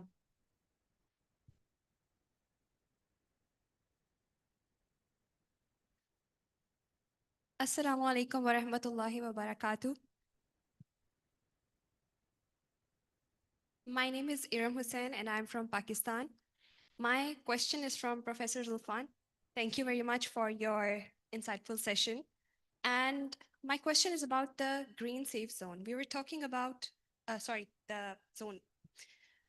We were talking about how China is taking 70 to 80% nickel from Indonesia. So Indonesia does not have the technology and the infrastructure to utilize that nickel, right? So China is using the resource, but it is utilizing it for generating EV vehicles and EV technology. So I would like to ask, does extracting or using someone's resources also count as Indonesia being the sacrifice? Because apparently, environmentally, it's not affecting Indonesia. They're taking the resources and they're exporting it, right, in exchange of money or other resources. So I would like to get some more information about this. Any other question? Okay, Fatia. Prof. Zulfan and Prof. Weber, is it better for you to say at the stage or just here? Maybe just this at the stage, yeah? All right. Thank you, gentlemen.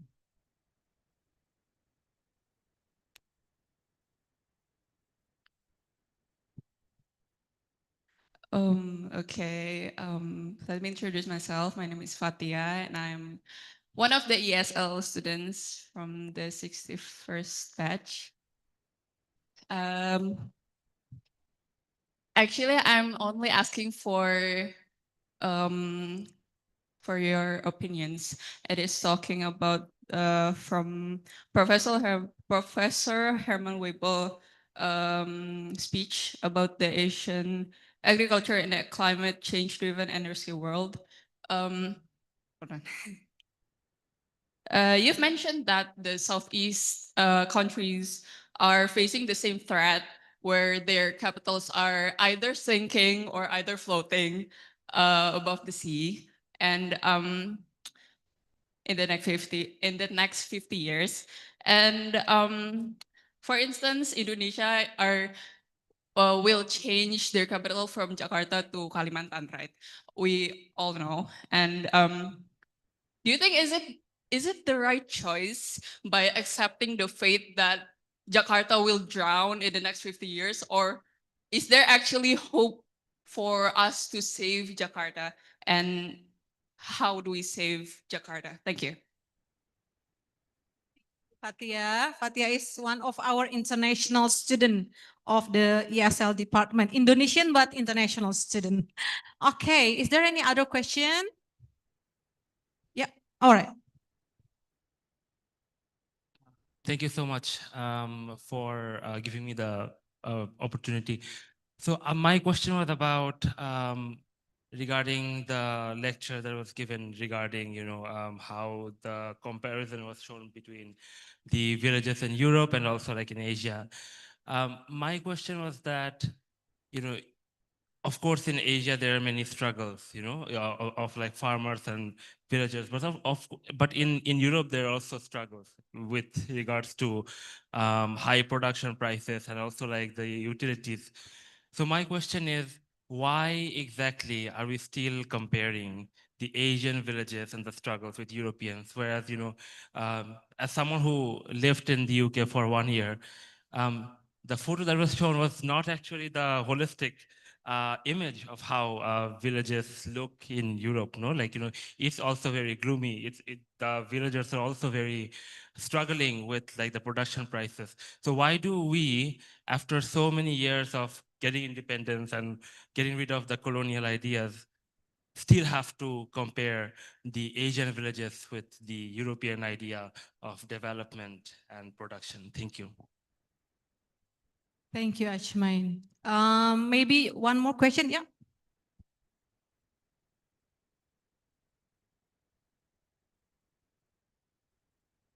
Yeah, Assalamu alaikum wa rahmatullahi wa barakatuh.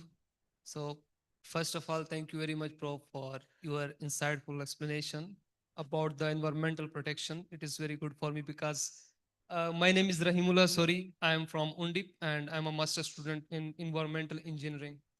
So my question is about the nickel process. Like, as you mentioned, like Indonesia is using a lot of electricity for the process of nickel and they're like sending it to China or anywhere. So the source of electricity is like coal, which is a problem, like as you mentioned in your explanation. But if we look at the carbon emissions, so the major source of carbon emission is electricity production. So if you look, sorry, if you look at the graph of carbon emissions, so China is like the carbon emissions in China is maximum as compared to the all as compared to the world.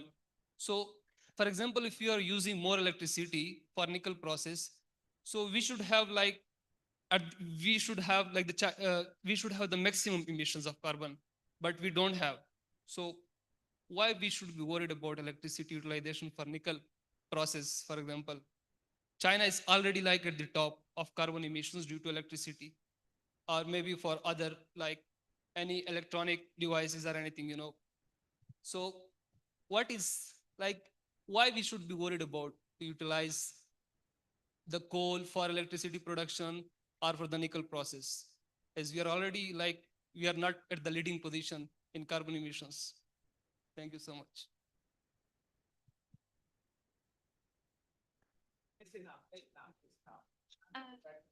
Sir, I also would like to add to my question. Uh, my question was about Indonesia's nickel resources.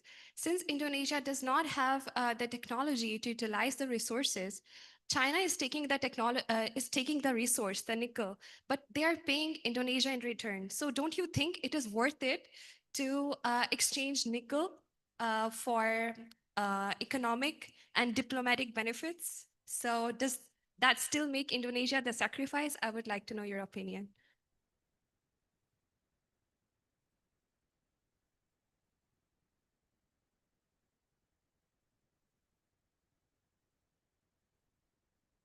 Yeah. Yes, it means that I grab your attentions. Thank you for the questions for the first one.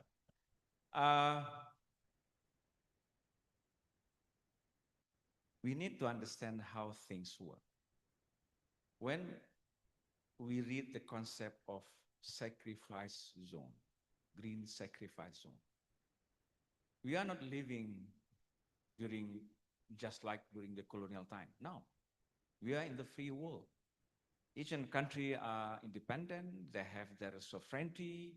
They have the free will to trade with the, but we need to understand above the country, this is why geopolitics matters.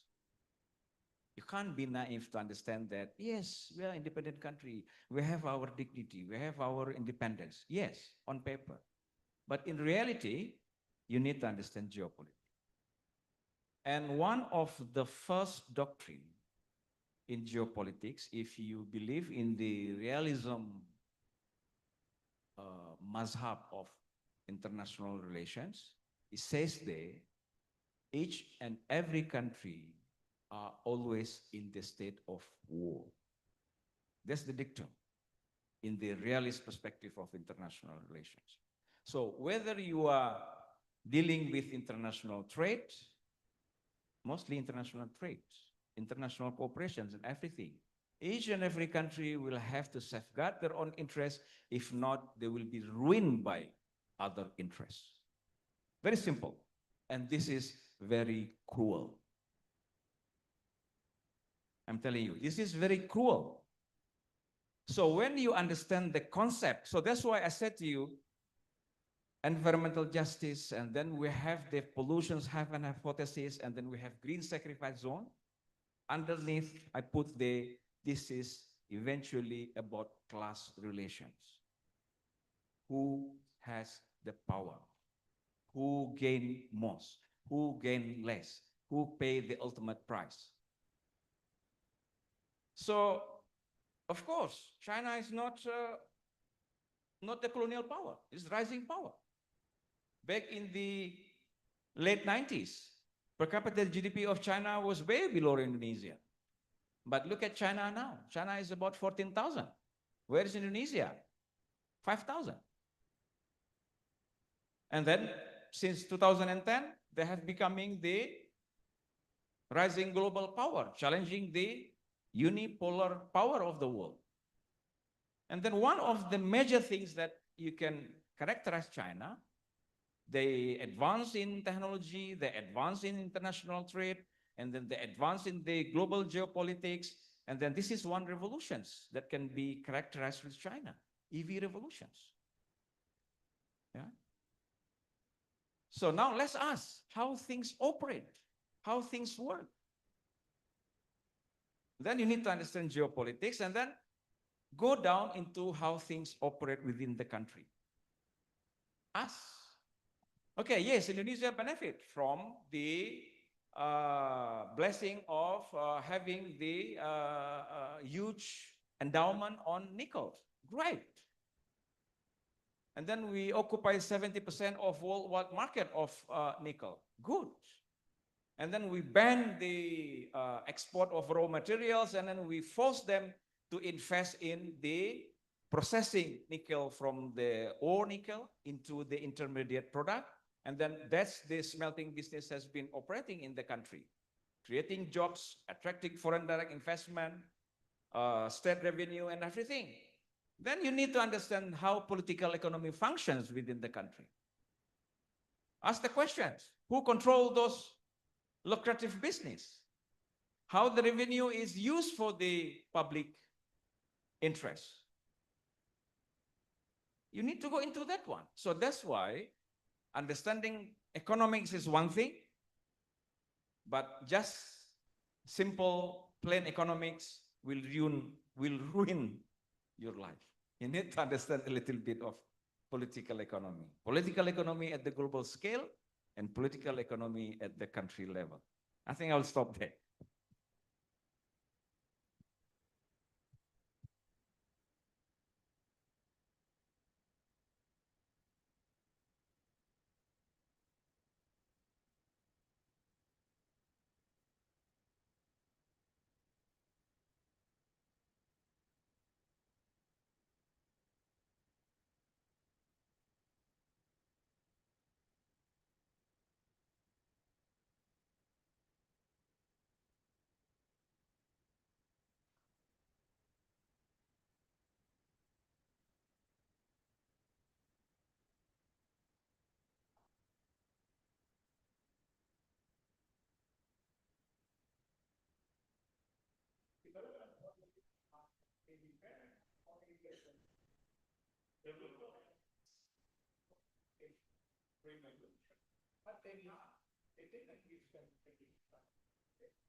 Okay, so the question is, this is the yeah, at any cost, you have to say, will I don't know. But to me, that a lot of so you will see what will happen. Previous government has decided. Capital doesn't mean you can have it. I don't know. But it will be very, very costly. My view is sort of like, so, okay, Asian countries in general never had really a comfortable market. Europe has been splitting the world. Now, when it comes to your question, why would I say it should be like, say, MSC, and of course it was provocative. The religion, Asian, that was not really I'm saying, okay, Asian village should now look like, it will have a different environment. But as a government policy, pay much more attention to the local areas.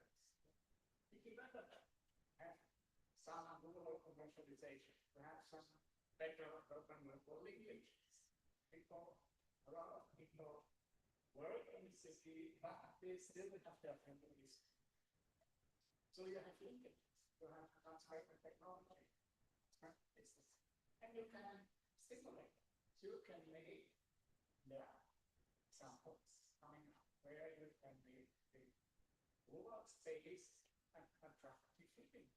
Living place and that's what we emphasize in the book. Rethink rural development. That's why I really do say, okay, do it like normal and just based on performance. But we have a very detailed discussion on how the development policy for local areas so that at least we could get some sort of, first of all, we get something that is back to the rural. And that rural areas need small villages, it also needs rural towns, small towns, where you can have much more productive workplaces, business community. So you kind of ease the pressure from these mega cities. And of course, that's a debate that is going on. Some people say it's much more efficient if you have everybody in one house. Then you just need one toilet and you just need one electricity system rather than having things spread around. But the technology, right now, EV technology in China. Yeah. Okay, I just go to my electricity production in my house if I will. Okay, now I get solar panel. This is so much kilowatt, and my consumption is just like that. That's like the energy car. That goes in electric car, and then it goes in my battery. So at night I can use my battery to save diverse, networks, electricity networks that are decentralized, that make life more stable. And relying on coal, relying, sure, France is coming out. That's great. Yeah, it's important. In a big debate, Germany will stop. Maybe it was a mistake. But at least, because we still have the waste. The waste is still there. And you don't care about it. So breathing is a factor. So that's my point. The point is really rethinking rural development. That's all I'm saying. We can have other translation. You say we should have a village change that look like my village change.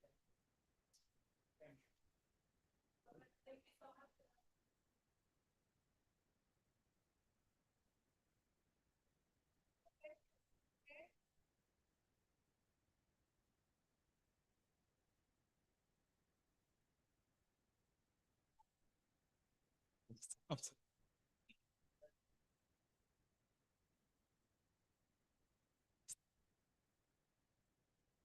Yes, Assalamu alaikum to everyone. Specific greetings to the lecturer or the keynote speaker. My name is Usman Kaur from the Gambia, West Africa, a student at UIII studying political science, specializing in international relations. So my question is going to be based on the South-South cooperation.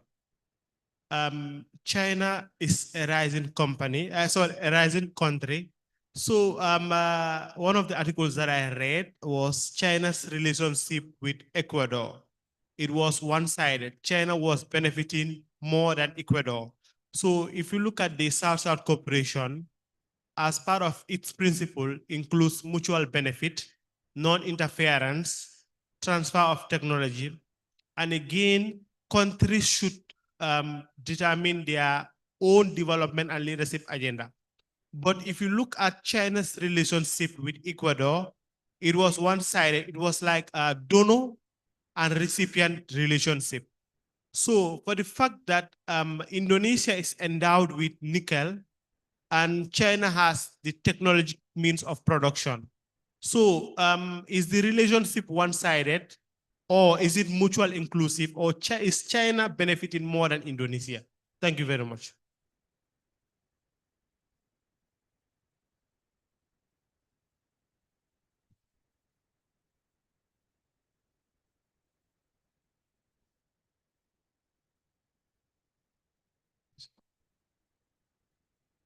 Good afternoon, all. My name is Abdullah.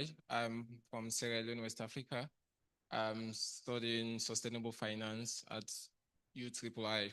My questions goes to the second presenter in the area of sacrifice zone.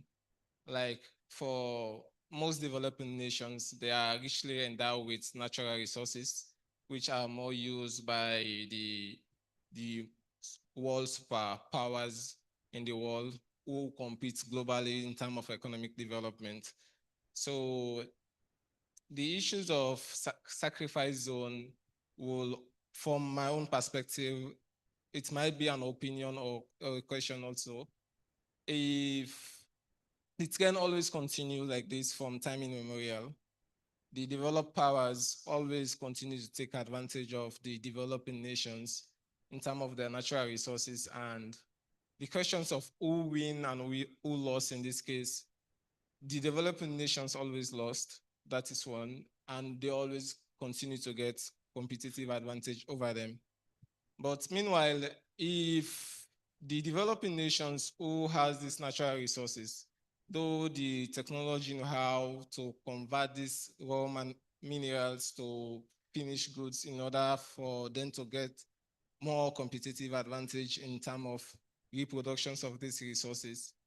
If they decided not to supply this mineral, what are their economic benefits or what are the issues surrounding towards it? Like in the case of Congo, we see the current trend, how things are unfolding. Since Congo is now fighting with not supplying cobalt and other minerals to France, they always have this internal fight among them. So these are being undertone by these colonial masters, and they always continue to trap them in these situations. So if these issues continue to happen and they decided not to supply or try to divert the supply chain from the previous, in the case of Indonesia also, from the previous people in which they partner with to supply these minerals, and they divert this resource, natural resource supply to another nations, what will be their fate? And what are the mechanisms of that moving away from the sacrifice zone to something much more better? Thank you.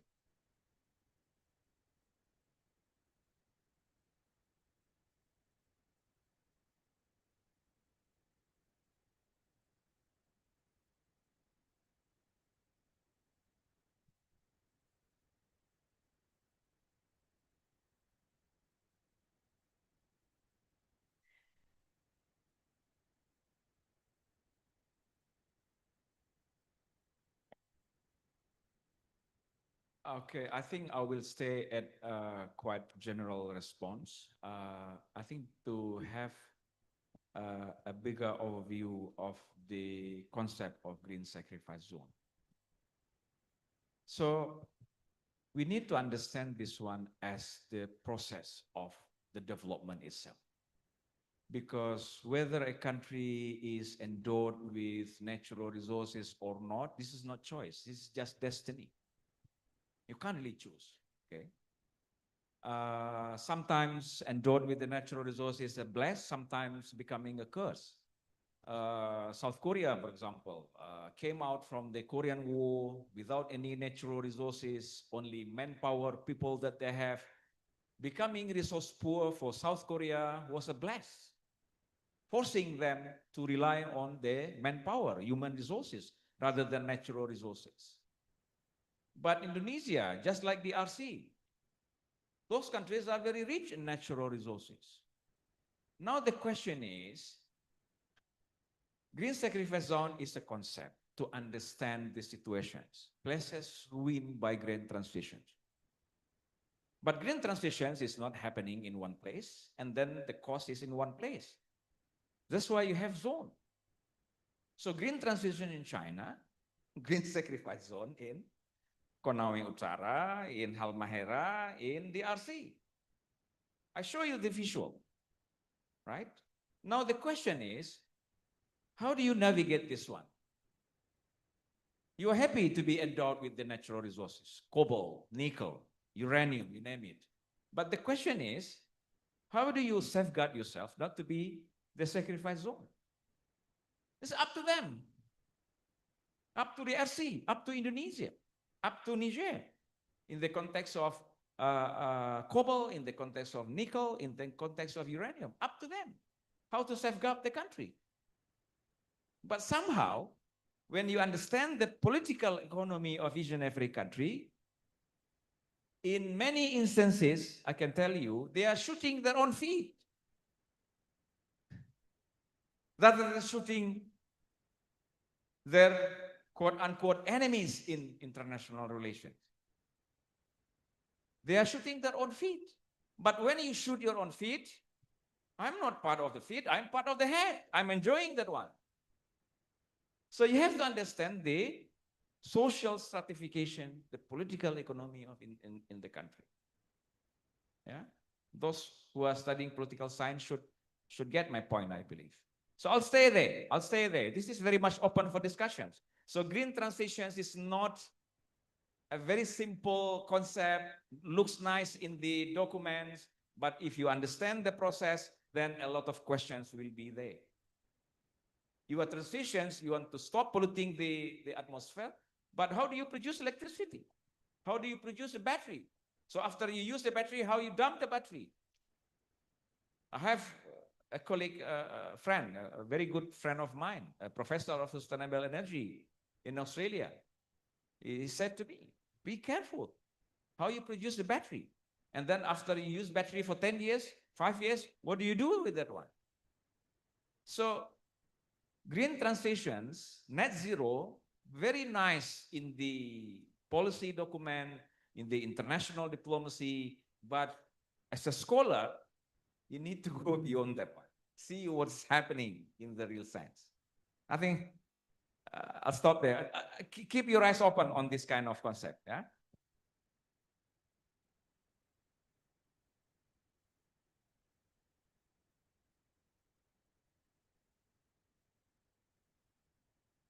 Well, I don't think there has been any question to me again, or was there any question? I don't think so.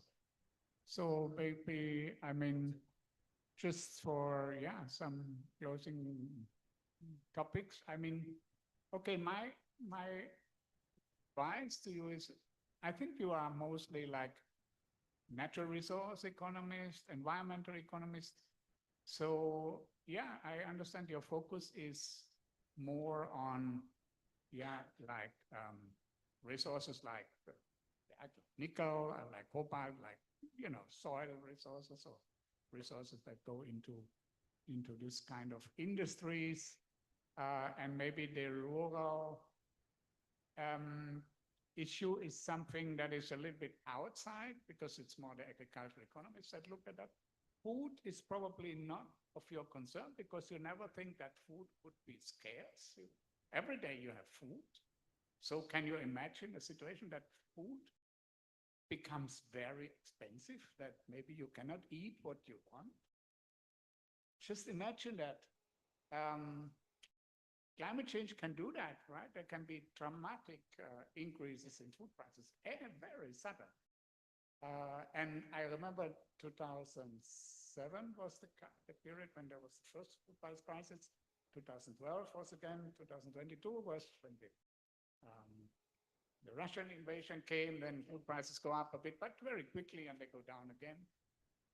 But when you then see that, okay, suddenly when you order rice, and it's only half the portion, but the same price, because they don't want to increase the price, they just reduce the portion, like something like that.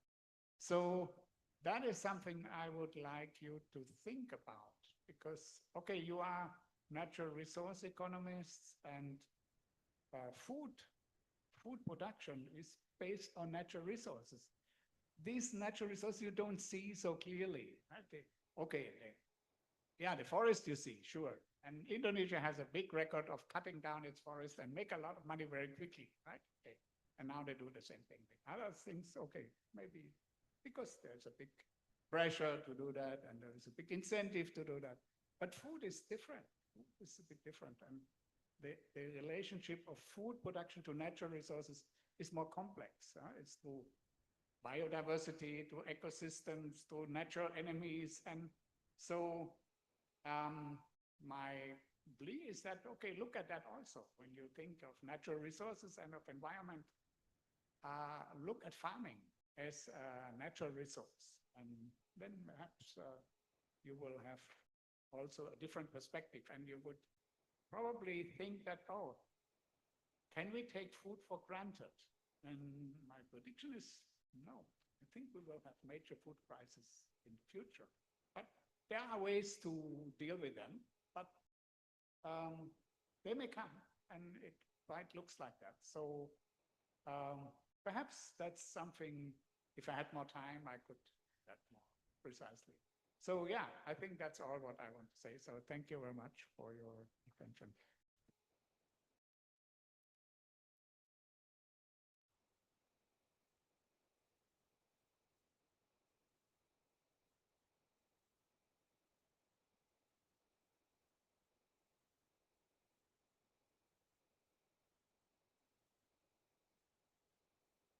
Our two distinguished speakers.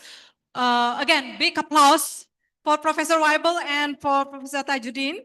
When we bridge, yeah, when we bridge these two master classes together, I think they deliver the ultimate lesson for our 10th ESL summer course, Food Security and Biodiversity Conservation cannot be solved in isolation, right? Do you agree with that? Because they are deeply entangled with global geopolitics, economic trade-offs, and systemic risk. And it is now up to us as researchers, as students, as future leaders, yeah, to build these holistic frameworks needed to navigate this crisis, right? Okay, once again, give us a massive resound, just applause for these two distinguished speakers. Thank you so much, Prof. Weibel and Prof. Tajuddin. Thank you. Now, Aina, are you ready, darling?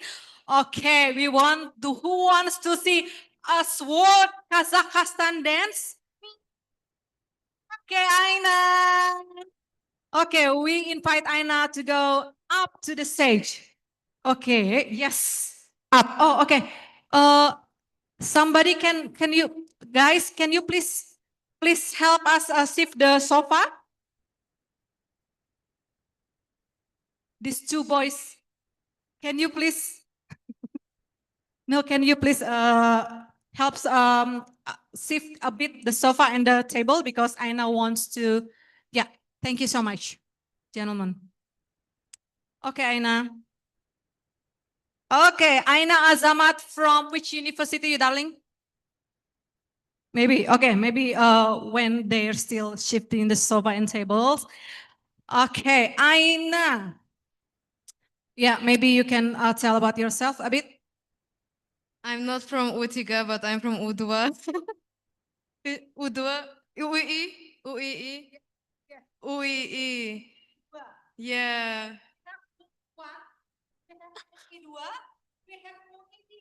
Yeah.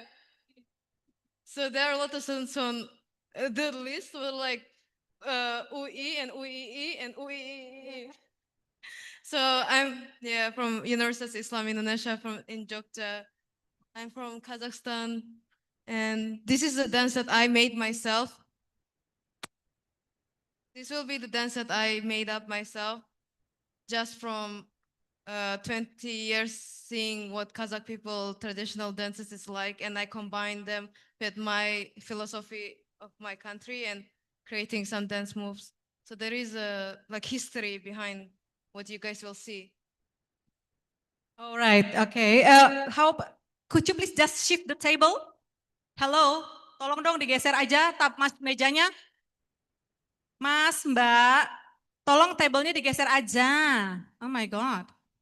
Mbak, maybe Aina can shift it. Oke, tolong kayaknya digeser aja ke belakang, bisa nggak? Tinggal digeser aja, nggak usah diambil-ambilin atasnya.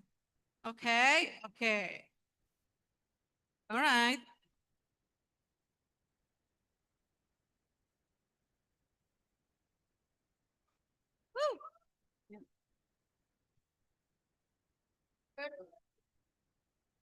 Oh, yeah, just there.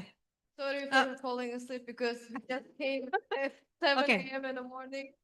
Yes, she just arrived by 5.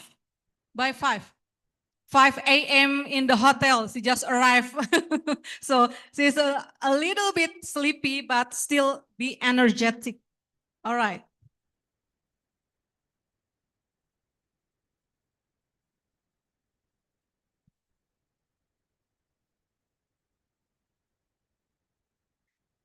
After Aina's performance, please IPB students be ready for the second cultural fashion show, okay? All right. You have to go to the stage, everybody.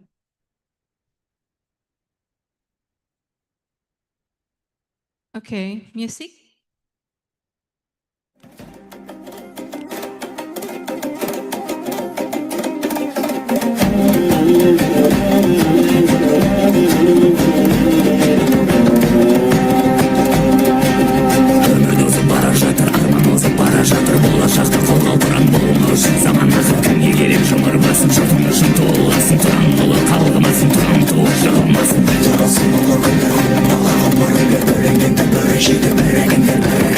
Seni kuruqdadı, yer yerildi nuruqları Qayda dula, qaysadılan, qayda dula Dırıq kanı dulağanda Tınqalmaydı bulğalanda Күннің gözü күлім қағып Нұр шашады күл адамға Dırıq kanı тайнағанда Tınqalmaydı айналада Күллі дүние дүр сілкінер Күннің gözü жайнағанда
Masya Allah, Masya Allah, wow.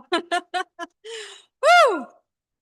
Is it normally dance performed by a girl? This, yeah, not by the males? Oh, both. All right. Okay. Okay. Give applause. Big applause for Aina. Yeah. For bringing us the magnificent spirit of Kazakhstan to our stage today. Thank you so much, Aina. All right. Up. Yes, sir. All right. So who knows we were under which country? I think ultimate internationals know. They know even more than me, the history. Yeah, Soviet Union, Uni-Soviet. Yeah, so in the beginning when I was closing my eyes, it's showing like how Russia suppressed our identity, and not only ours, they did for 22 Central Asian. No, I'm not offending anyone. So 22 Central Asian countries like Uzbekistan, Kyrgyzstan, Tajikistan, and so on. So it's like they suppressed our identity. So they like something what they did like in the Africa also, how they said that we were like barbarians. So they wanted to modernize us by westernizing us. So, and actually for many years, even until now, we still don't know our culture. But only now, even though we already got independence only in like 20 years ago, which is we are very young. Our country is very young. So only now that we are trying to get back on our feet after everything we've lost. And we are only 20 million people. So 90% got killed by Russians. So we are very little compared to Indonesians. And a lot of things like how I was spinning around, that was showing like the bird. It means like freedom. Because even though our land is very empty, I don't know if you saw was it the Kazakhstan video? I think that was Kazakhstan. But all of our land is very empty actually. There is like no people. And that is showing like how free. I just noticed in Indonesia, like everywhere is a lot of people and everywhere is like, there's everything going on and everywhere. But in Kazakhstan, like it's empty. Like you're alone. Even when you walk on the street, it's like usually quiet. So the bird showing that it's free, like freedom, like how birds can fly, like that. And also we are Turkic people. Do you guys know Turkic nation? It's more than 40 countries are Turkic nation. Even more than 40 ethnicities, which is like they speak the language like similar to Turkey. So like Kyrgyzstan, Uzbekistan, and Turkmenistan, Azerbaijan, we are all like Tatarstan, Uyghurstan, all of us have the same culture. So it's not like Indonesia where 700 languages and everyone have different food and different outfit, different island. Like we are 40 countries, but we all the same mentality, same language, we all speak Russian. But Indonesia is very diverse. Like all 40 countries have the same inner joke, but Indonesia, Javanese, and Sundanese have their own jokes. So they not fully like understand each other. So that is the difference between Central Asia and Indonesia that I experience. Thank you guys. Thank you so much. That was so interesting. And I think I want to see Kazakhstan will be in my bucket list. And I hope I can see Aina there having a master degree from UI2. Yeah, thank you. Okay, thank you, Aina. Very interesting, isn't it? All right, now, IPB students, come on, are you ready? Are you ready? Please, everybody, please stand up because we need you to, showing your outfit. And the musical background is Tabola Ballet. Okay, come on. Come on, stand up, please. Don't be shy, please. Our international students, come on. Ayo dong berdiri semuanya berdiri. Semuanya berdiri, please, berdiri. Ayo, kita tabola balik. Oke, come on. Oke. Come on. Move it, come on. I like to move it. Come on, move it, come on. Come on, everybody wants this finished, right? Come on. Come up. Come down here. Oh my God. Come on, everybody has to go. Semuanya coba ke panggung. Ayo semuanya. Turun. Turun semuanya, turun. Semua. Bawa bendera merah putihnya, please. Come on, ayo. Come on. Jangan mau kalah tadi dengan international students ya. Ayo. Ayolah. Ayo yang cantik-cantik, baju putih, cepet. Oke. Musik, jadi jalan aja ya, jalan sambil joget ya, Oke, tabola balai Mas Arif. Musik. Ayo, musiknya mana ini?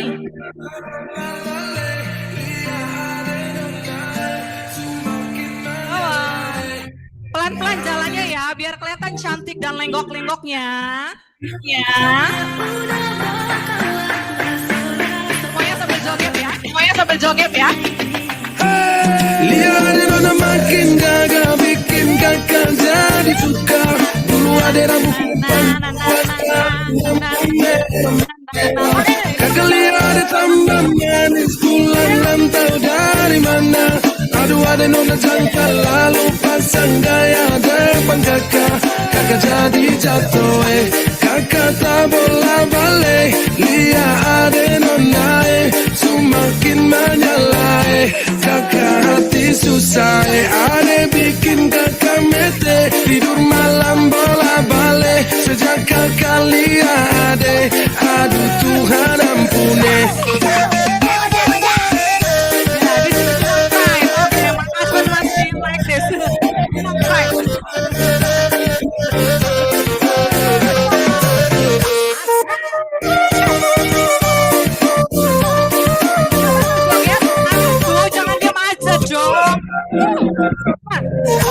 Ada lewat lorong depan rumah, semangat tiba-tiba gara-gara ada nona. Ini dia dari timur, siapa yang punya? Salah cakap nama, barang itu terpakai lama. Langsung tanya di kuku mama. Kuku nama Maimunah, Maimunah, lucunya kakak hati sempurna. Lima satu cinta, kakak janji kita langsung nikah.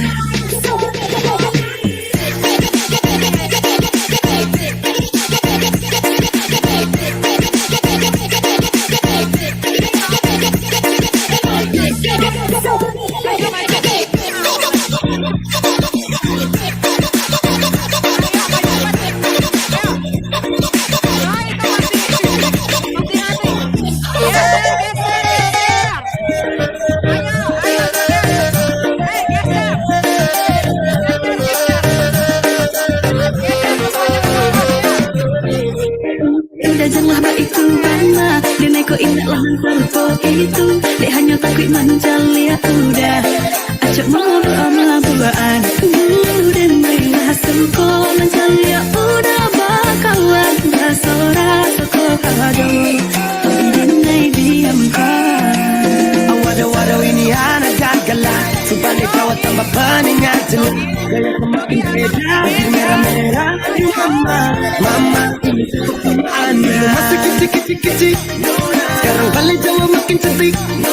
Kau sekali, asli bidadari jatuh dari langit. Kalau jadi dengar kekas tak bodoh, sepastikan dia dipujodoh. Sumpah ni jasok dari bang bodoh. Lihat ada makin gagal bikin kakak jadi suka.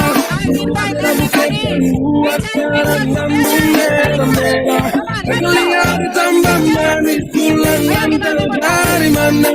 Aduh ada nona jangka lalu pasang gaya depan kakak.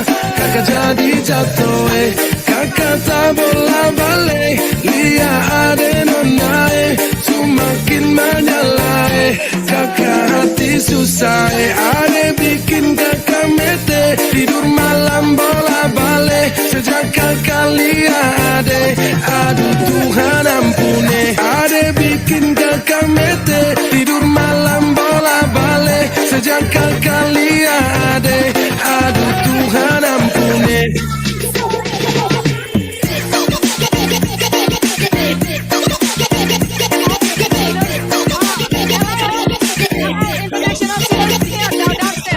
Downstairs, because it's too cold here. These international students down. Okay, we want everybody in one screen. Okay, we want everybody fit in one frame. Okay. All right. Okay. Yeah. Hey, organizer, Mas Arif, Mas Hussein. Ayo semuanya yuk, sini yuk. Ambil foto. Mbak Titis.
mas pigi ding da da da. Da da da da sayonara. Masak masak nasi dalam bambu, bakar kayu atas batu sa. Kasih bye bye kita lalu sa. Kasih hai hai orang baru. Lapas hati cepat taruh. Buka hati for yang baru. Kubur sudah masa lalu yang berlalu soba abu. Tor monitor ketua. Anggota mau lapor ketua. Kondisi lagi gacor ketua. Yang ini baru bilang sama tua. My trip mantan hancur. Stop sudah jangan kau atur. Kau bukan lagi donatur. Skakmat selesai main catur. Lupa nama tapi masih ingat rasa. Rasa yang dulu pernah ada. Waktu tong sama-sama. Lupa wajah tapi masih ingat rasa. Cinta lama so anyor. Tambah so ancur. Yang baru lebih gacor. Yang lalu biarlah berlalu, kita cari orang baru. Adoe cinta lama soba abu. Buat apa kita pusing, orang lama kalah rating. Goyang manding, yang penting jangan sakit. Lupa nama tapi masih ingat rasa. Tapi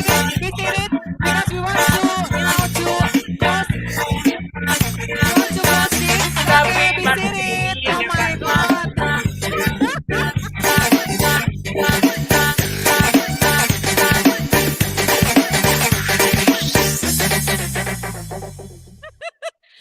Lupa nama tapi masih ingat rasa. Rasa yang dulu pernah ada. Waktu tong sama-sama. Lupa wajah tapi masih ingat rasa. Sayang cinta lama so anyor. Tambah so ancur. Yang baru lebih gacor. Okay, okay. Thank you so much. That was so fun. All right. Okay, everybody be seated. Reha, who will perform the last pray for us? The pray. Hello, Rehan, isn't it? Is it Rehan or somebody else? The pray for performer, pembaca doa. Pembaca doa. Ah, okay. All right. Thank you. Okay, everybody, please be seated.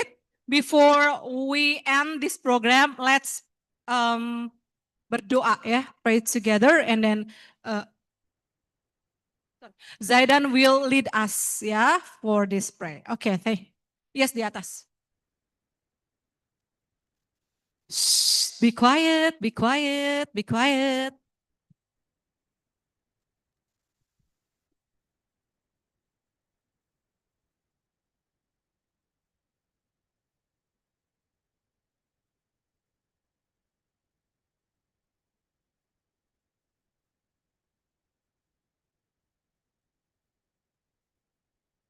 Cek. Bismillahirrahmanirrahim. Assalamualaikum warahmatullahi wabarakatuh. Waalaikumsalam. As we come to the close of our time together, let us pause once more for a short closing prayer. The prayer will be offered in the Islamic tradition to everyone here, regardless of your own belief. Please join in this closing moment in whatever way feels right for you. Through quiet reflection, a prayer from your own tradition, or a shared of gratitude for the days we have spent learning together. Bismillahirrahmanirrahim. A'udzu billahi minasyaitonir rajim. Bismillahirrahmanirrahim. Alhamdulillahi rabbil alamin. Hamdan syakirin, hamdan na'imin, hamdan yuafi ni'amahu wa yukafi mazidah. Ya Rabbana lakal hamdu wa lakal syukru kama yanbaghi li jalali wajhikal karim wa 'azimi sultanik. Allahumma salli wa sallim ala sayyidina Muhammad wa ala alihi wa sahbihi ajma'in. Alhamdulillahi rabbil alamin. Allahumma salli wa sallim ala sayyidina Muhammad. Bifadlika wa rahmatika ya Allah, annaka 'allamtana ma lam na'lam qablahu. Subhanaka la ilma lana illa ma 'allamtana. Innaka antal alimul hakim. علمنا وأكرمنا بنور الفهم ووفقنا بالعلم والعمل اللهم إنا نستودعك ما علمتناه فاردده إلينا عند حاجاتنا إليه ولا تنساناه يا رب العالمين واهدنا إلى صراط المستقيم والحمد لله رب العالمين اللهم إنا نسألك سلامة في الدين وعافية في الجسد وزيادة في العلم وبركة في الرزق وتوبة قبل الموت ورحمة عند الموت ومغفرة بعد الموت اللهم هون علينا في سكرات الموت والنجاة من النار والعفو عند الحساب. As we close, we return first to gratitude, thankful for these days of learning, for every new idea encountered and every new friendship formed. We ask that the bonds built in this room between people who arrived as strangers from different countries and different beliefs be kept warm long after we leave, held together by mutual respect and genuine goodwill rather by circumstance alone. We ask for our understanding beyond what we already know, that whatever wisdom we have gathered here would not simply fade with time, but be kept safe within us and return to us again whenever we need it, ready to be put into practice rather than left behind as memory. ربنا آتنا في الدنيا حسنة وفي الآخرة حسنة وقنا عذاب النار سبحانك اللهم وبحمدك أشهد أن لا إله إلا أنت أستغفرك ونتوب إليك والسلام عليكم ورحمة الله وبركاته.